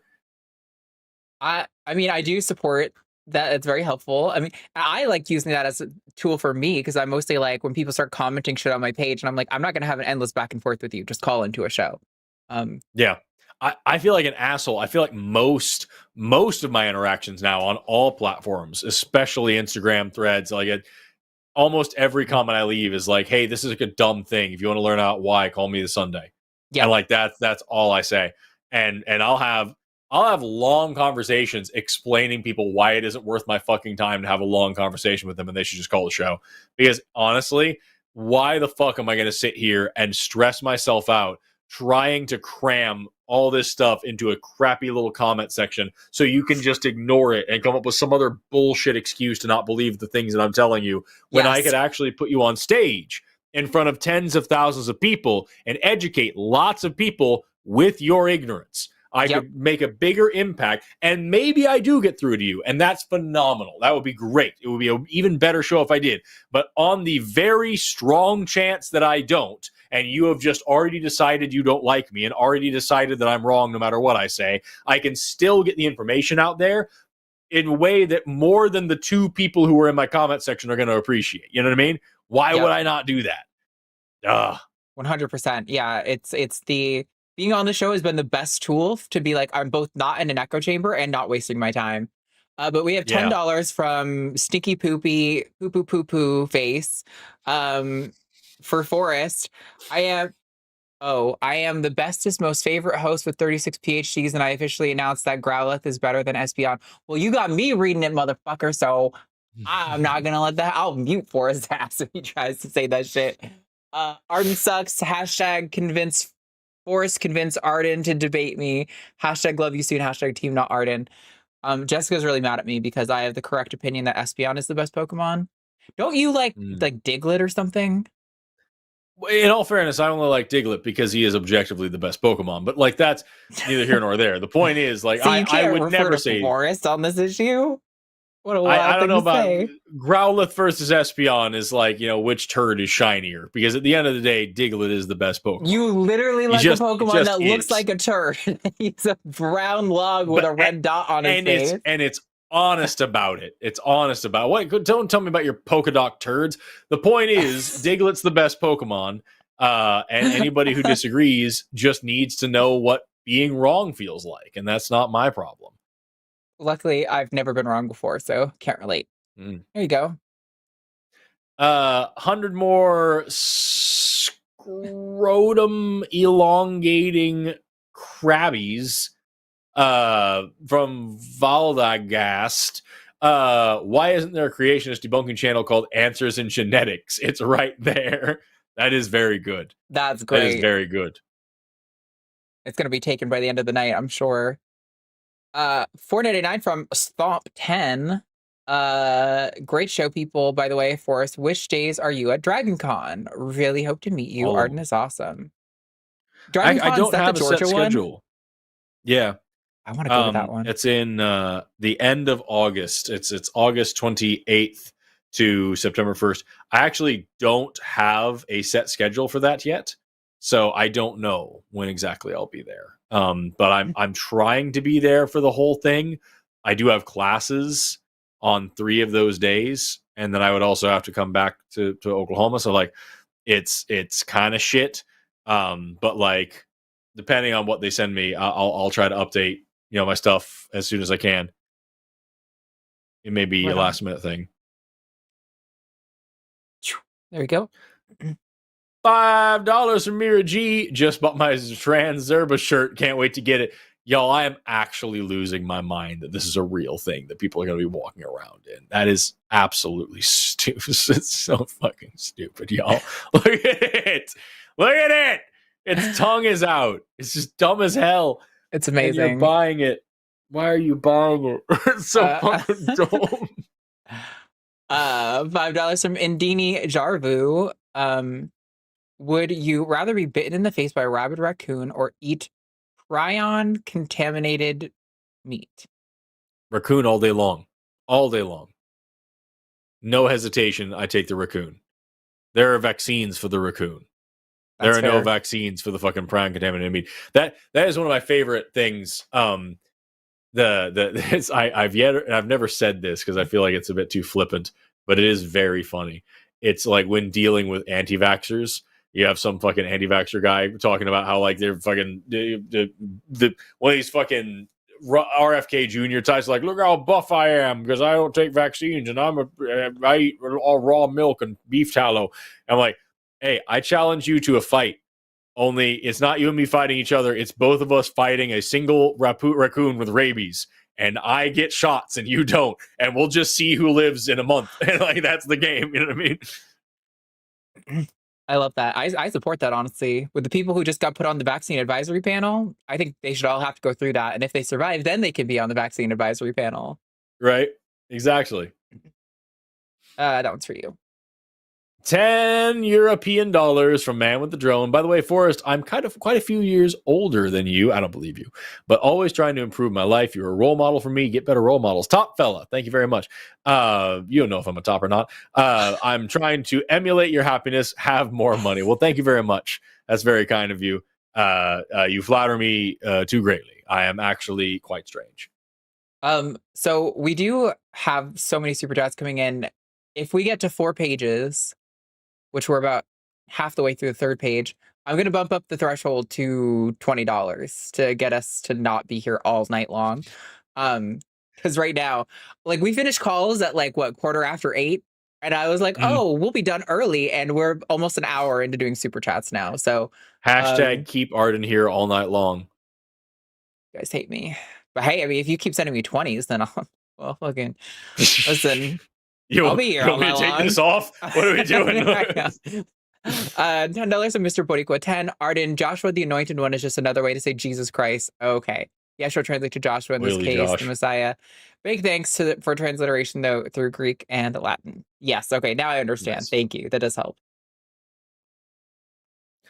100 frozen Canadian dollars from Isla Ursus. I live in a small community of highly religious anti-vaxxers. The school is always empty because they have measles right now. Listening to the line has been a great help for my mental health. Thank you. Thank you for doing what you can to protect your community by being an active part of it. So, hell yeah. Hell yeah. Vaccinate children. $5 from Mr. Boricua 10. Addendum, Christ meaning Messiah. There, fix my word order. We got what you meant. We knew.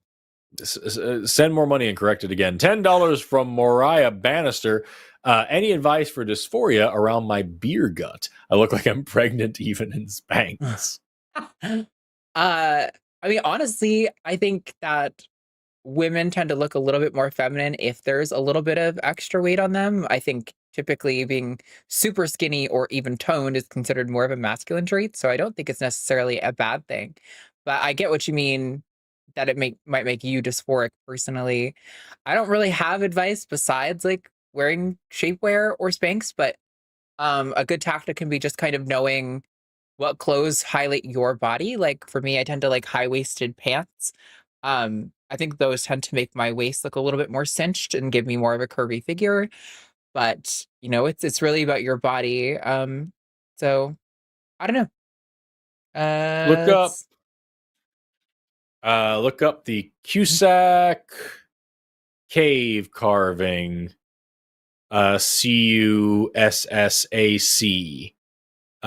cave. It's a fucking 25,000-year-old carving of a woman in this cave in France, and she got a little pooch because that's what women look like.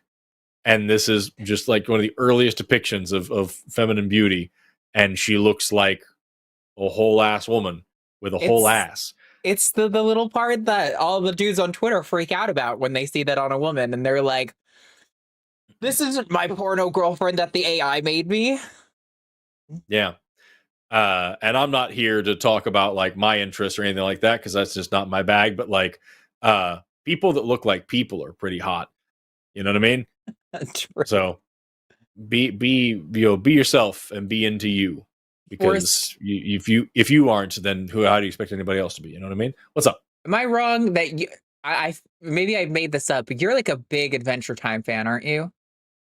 Yeah, I mean, I enjoy it. Okay, yeah. You say "Oh my glob" all the time, and you're like, just the way you talk. I've been rewatching it lately, and I'm like, not my jam. I'm like that.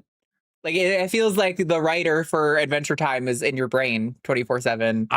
I did enjoy the show, and a lot of it, I can say honestly, whether people believe me or not, that like Adventure Time, I feel talks like me sometimes. It's not the other way around. I didn't learn it from them. But they learned it from you. And like Amber and I, like for our entire relationship, have just been we love playing with words. My whole life I've loved playing with. It's like say weird thing. I did get "Oh my glob" from them, and I love it because I realized when trying to replace the word God in my vocabulary, just how often I use the word. You know what I mean? Mm-hmm. You never realize how much you talk about God until you deliberately try not to and try to use glob instead. That makes sense. And this one's me. $10 from Zikatar, the Immortal. Oh no, Forrest got me thinking about cohesive bulges. No apologies. I'm trying to pull up the chat because my chat is frozen. Oh, the whole thing is dead. Good. Chat does that all the time. I hate it. It's so irritating. It hasn't been a problem recently. There we go. That's better. I'm going to set that to live, and now I can see things again. Holy fuck, we have a lot of fucking super chats. Is this just where... Okay, yeah, there we go. 10 euros from a man with a good mug. From Steph. Heroes you are. You're still shouting when the going get through, and that's tough. You're still shouting when the going get tough. Yeah, I think so. And that's enough for me. I'm into whatever it is. He's European. You can't expect him to know things. Yeah, Europeans No, are notoriously stupid. Yeah, Europeans are dumb as all hell. They can't spell. Just kidding.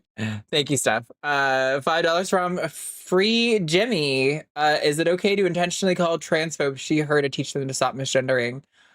I don't. So I think there's a context where it is. Like, if someone is repeatedly, someone in your life, like a family member or a coworker, is repeatedly intentionally misgendering you, then I think it's okay to misgender them back.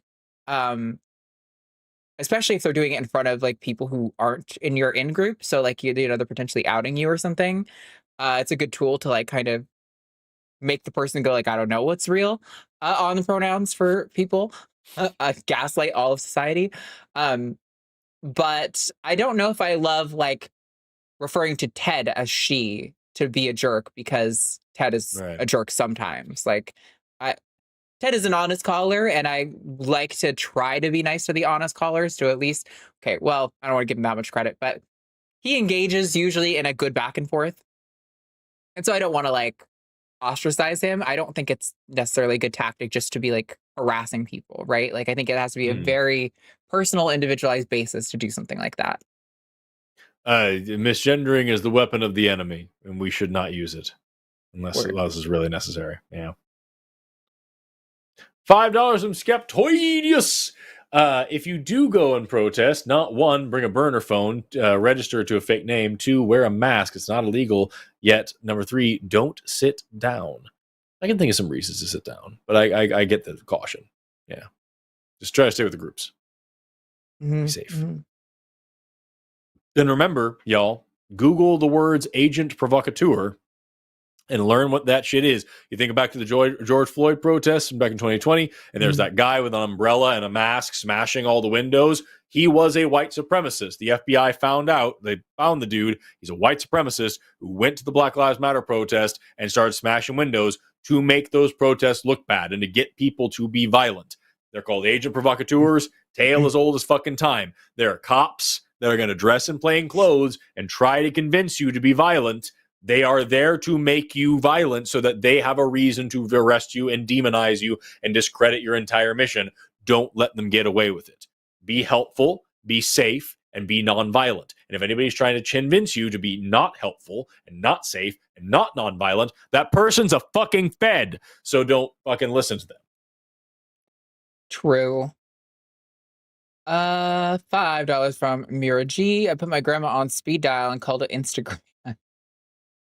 Caught me off guard. That's good. I appreciated that. That's really good. $4.99 from Floyd Jarvis. As a recently hatched egg trans femme, is that the word for that? Just want to thank you both for educating me on what it means to be trans. Great femme, yodeling sausage jam. What? Fucking all right. Sausage Hell yeah. jam, huh? All right.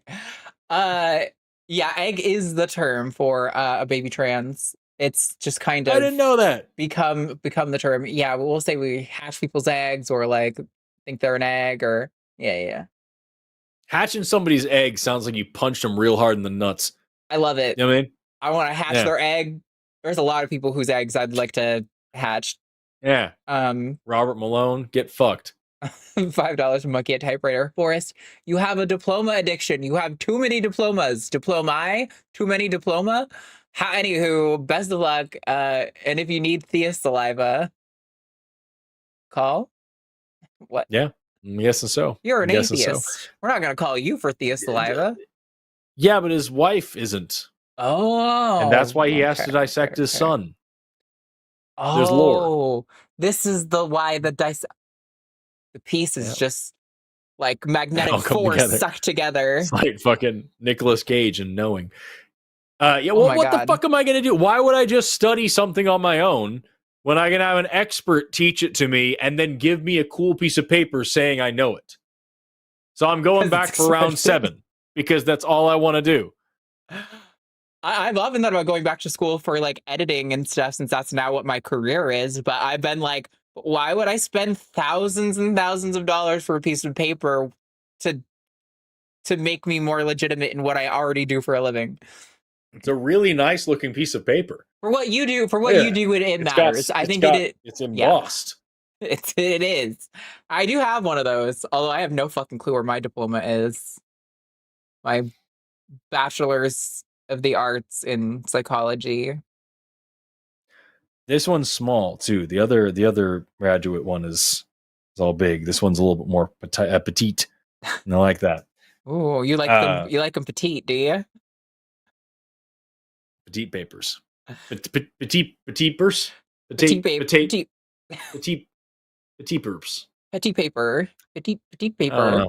That's really hard to say. That's a good tongue twister. Yeah. $5 from One-Eyed Heathen. My lower back is preventing me from protesting tomorrow. Please get out there if you are able. You know what your lower back isn't preventing you from doing? Calling your reps.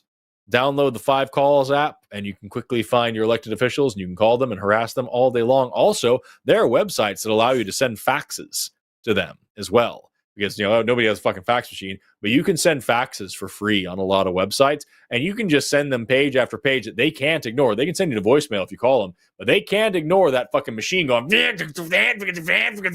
and printing out a whole thing saying, fuck you, you coward piece of shit, for not standing up to the tyrannical dictator cult leader that tells you what to fucking think. Grow a goddamn spine and stand up for democracy before we all literally fucking die. No election is worth this. History will remember you as the worthless coward that fucking allowed us to slide into dictatorship and fascism and ruin.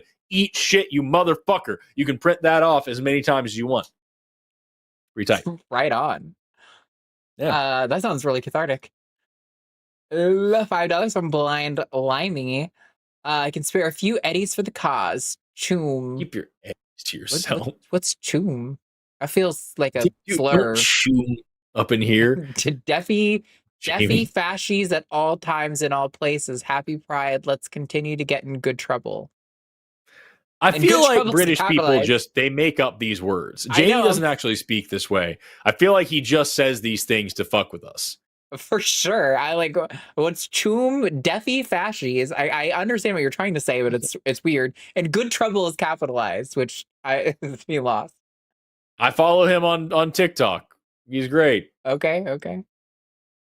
Sometimes it's funny. I go see my American friends and they call slippery dippery long movers snakes. Fucking $5 from Moriah Bannister. Espeon is such weak sauce. What the fuck is this? Are these new fucking Pokemon? Yeah. Goth titties or arsenic slain. I don't fucking know. Gothitelle or alchemy, but it's gotta be goth titties from now on. That's the original 151 are all I fucking know, man. That's all that's up here in my brain. All the rest of them are just whatever. You knew Espeon. Come on. I feel like the original 150s always know Gen 2. Okay. I know some Gen 2. I don't know a lot of Gen 2. I know what Mudkip is because of the memes long ago. That's Gen 3. See, you're more advanced than even you know. I don't even know what anything is. $4.99 from 0K. Okay, but the Porygons are the best, and they have the trans colors before Sylveon. That is true. I do feel like Sylveon. Also, Sylveon's a little too like heavy-handed for me. It's kind of like you are just transgender. Like, I'm sorry, you are white, pink, and blue in the most transgender ass fucking Pokemon design ever. I don't know what T-Slur made that Pokemon, but they obviously did it with that intention. And so, T-Slur? Listen, I can say it, okay? I just don't do it live because it's the internet. I don't want to hurt people's feelings, but I say it all the time in private. I am one. I get the right. I have the card. No, I think the fact that you said T-Slur it's 10 times funnier. That's great. It's my only way I can say it and still feel like I'm not saying it, you know? Shit. $10 chilly from Quantum Chaos. This money is to be used to fight Nazis because Nazis suck butts and not in the fun way. Forrest, do go take a nap. Don't tell me what to do. Stay safe out there, folks. If detained, shut the fuck up and don't say a damn thing. That is absolutely correct. Remember, your Miranda rights are actually Miranda reminders. You have those rights all the time. And if you're talking to the police at any time, you are waiving those rights. Yeah, don't say shit to cops. Oh my God. Keep those fucking rights and do not ever talk to the police, Period. Not don't talk to the police when you're arrested. Not don't talk to the police when you're detained. Not don't talk to the police when you're suspicious. Not don't talk to the police when you think you have. Don't fucking talk to cops. That's the sentence. Don't talk to cops. Not don't talk to cops if. Not don't talk to cops when. Not don't talk to cops unless. Don't fucking talk to cops. That's the whole thing. I'm going to put a video in the chat. There's a great account I follow. I forget what their name is, though. It's like these two dudes who talk about interacting with police, and their advice has always been like basically say like, am I being detained? And if so, then I won't speak until I have a lawyer, is pretty much the only things you should ever be saying to cops. Am I detained or am I free to go? Am I not free to go? I want to talk to my lawyer. Those are the words you know. There's a video called Don't Talk to the Police. It's got 20 million views, and it's worth yours as well. It's literally just a law professor going over for 46 minutes why you don't fucking talk to cops. But what if I'm innocent? Don't talk to cops. But what if it'll clear my name? Don't talk to cops. But what if I think I can make a case for myself and prove it? Don't fucking talk to cops. And the whole time in the video, he's got a cop in the room and he checks regularly. He's like, hey, have I said anything wrong yet? And the cop's like, nope, that is absolutely how we can fuck you over. Do not talk to the police. It's really funny that there's a cop there. I definitely gonna watch that later. It's great. Oh, we have $5 from Melatonin Ale. Totally forgot this was happening today. Gonna catch the replay though. Definitely do. Hell yeah. Get a Zerba shirt. Ale, I see you from time to time at Reptile Expos. And if I see you with a Zerba shirt, we'll have to take a picture and send it to Forrest, and I'll give you a high five. Hell yeah. I want a fucking Zerba shirt so bad. $19.99 from Abelicious. Love you both. Hashtag team keep Arden on late. Hell yeah. You guys hate me. That's all right. Gets you sending me $20. Oh, we did hit 4 super chats. So probably from this point on, the super chat threshold will be $20.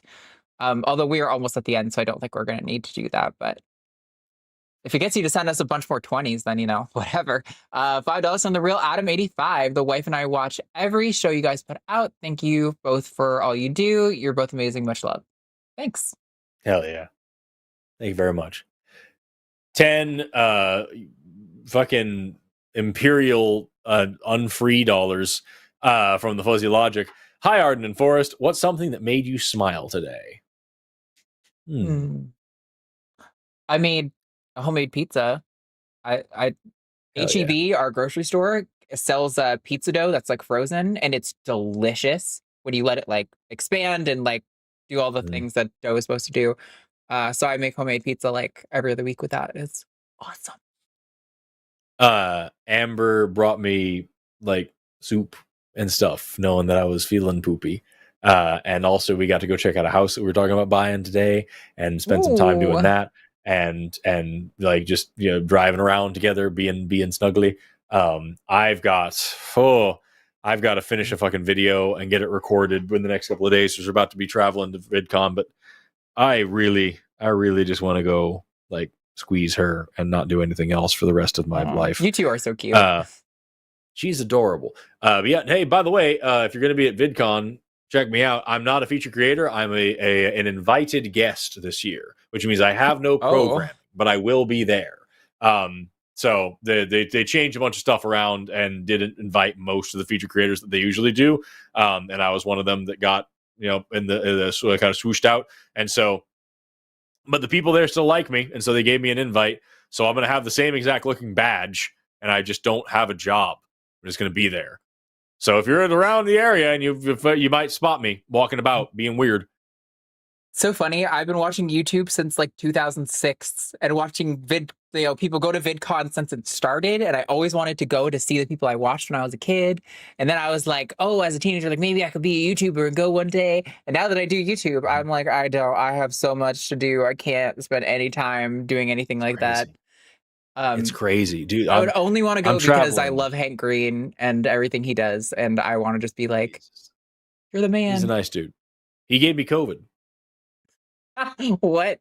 Did he actually? Yeah. That's so funny. He actually did. Yeah. The first time we met in person, we had been, we met digitally because we were following each other on TikTok, and we kind of became, you know, acquaintances that way. And then we met actually in person at the first VidCon, and the motherfucker gave me COVID. That's awesome. Beautiful. That's the only time I've ever gotten it was from him.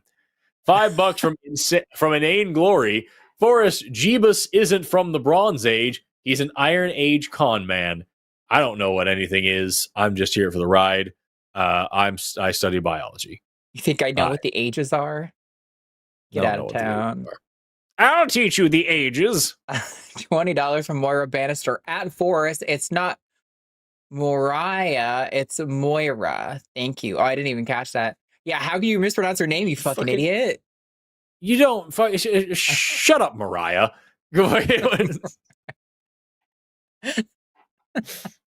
Sorry, Moira. I'm an asshole. I don't know how to read, and I'm very tired. I'm just here. I don't know what to do.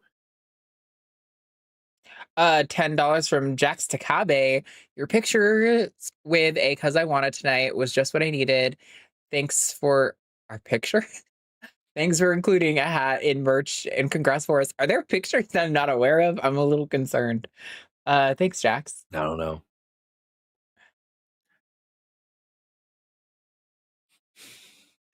No, fuck, it's me. 20 frigid Canadian dollars from Alaya Ursa's. Okay, no more super chats and no more brain for Forrest either. I'm dead. Forrest is EP, okay? $20 Canadian from Ayla. Again, this is it. I'm not giving you any more money. And then finally, last but not least, oops, fucking eat shit, you VMix social fucking dick water fucking stop. That's what the super chat says. It says all of that for $20. Everything just broke over here, and this is the last fucking. Just let me. The fuzzy logic sent $14.74 fucking over there cents. The SCOTUS watered down your rights in 2010. You have to specifically and affirmatively invoke your rights now. Can't stand mute. I invoke my right to remain silent, and I want to speak with a lawyer. Yeah, absolutely. The second you say I speak with my lawyer, I want to speak with a lawyer. That's what. Yeah, that's why we're saying. Am I being detained? They're supposed. If so, I want to speak to a lawyer. Yeah, they're supposed to shut the fuck up then, and they won't. But like they're supposed to, and it helps you a lot. Also, if anybody fucking tells you that using your right to remain silent looks bad on you and that will make you look bad in court and like it's going to make you look guilty, that person's a fucking liar who's trying to make you self-incriminate. They're a Fed. Don't fucking trust them. Cuidado con los federales, amigos míos. Be careful.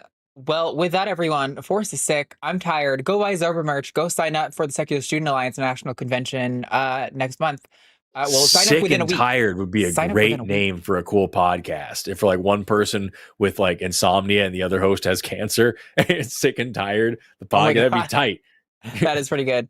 Also, somebody Blackpink, is this the actual band?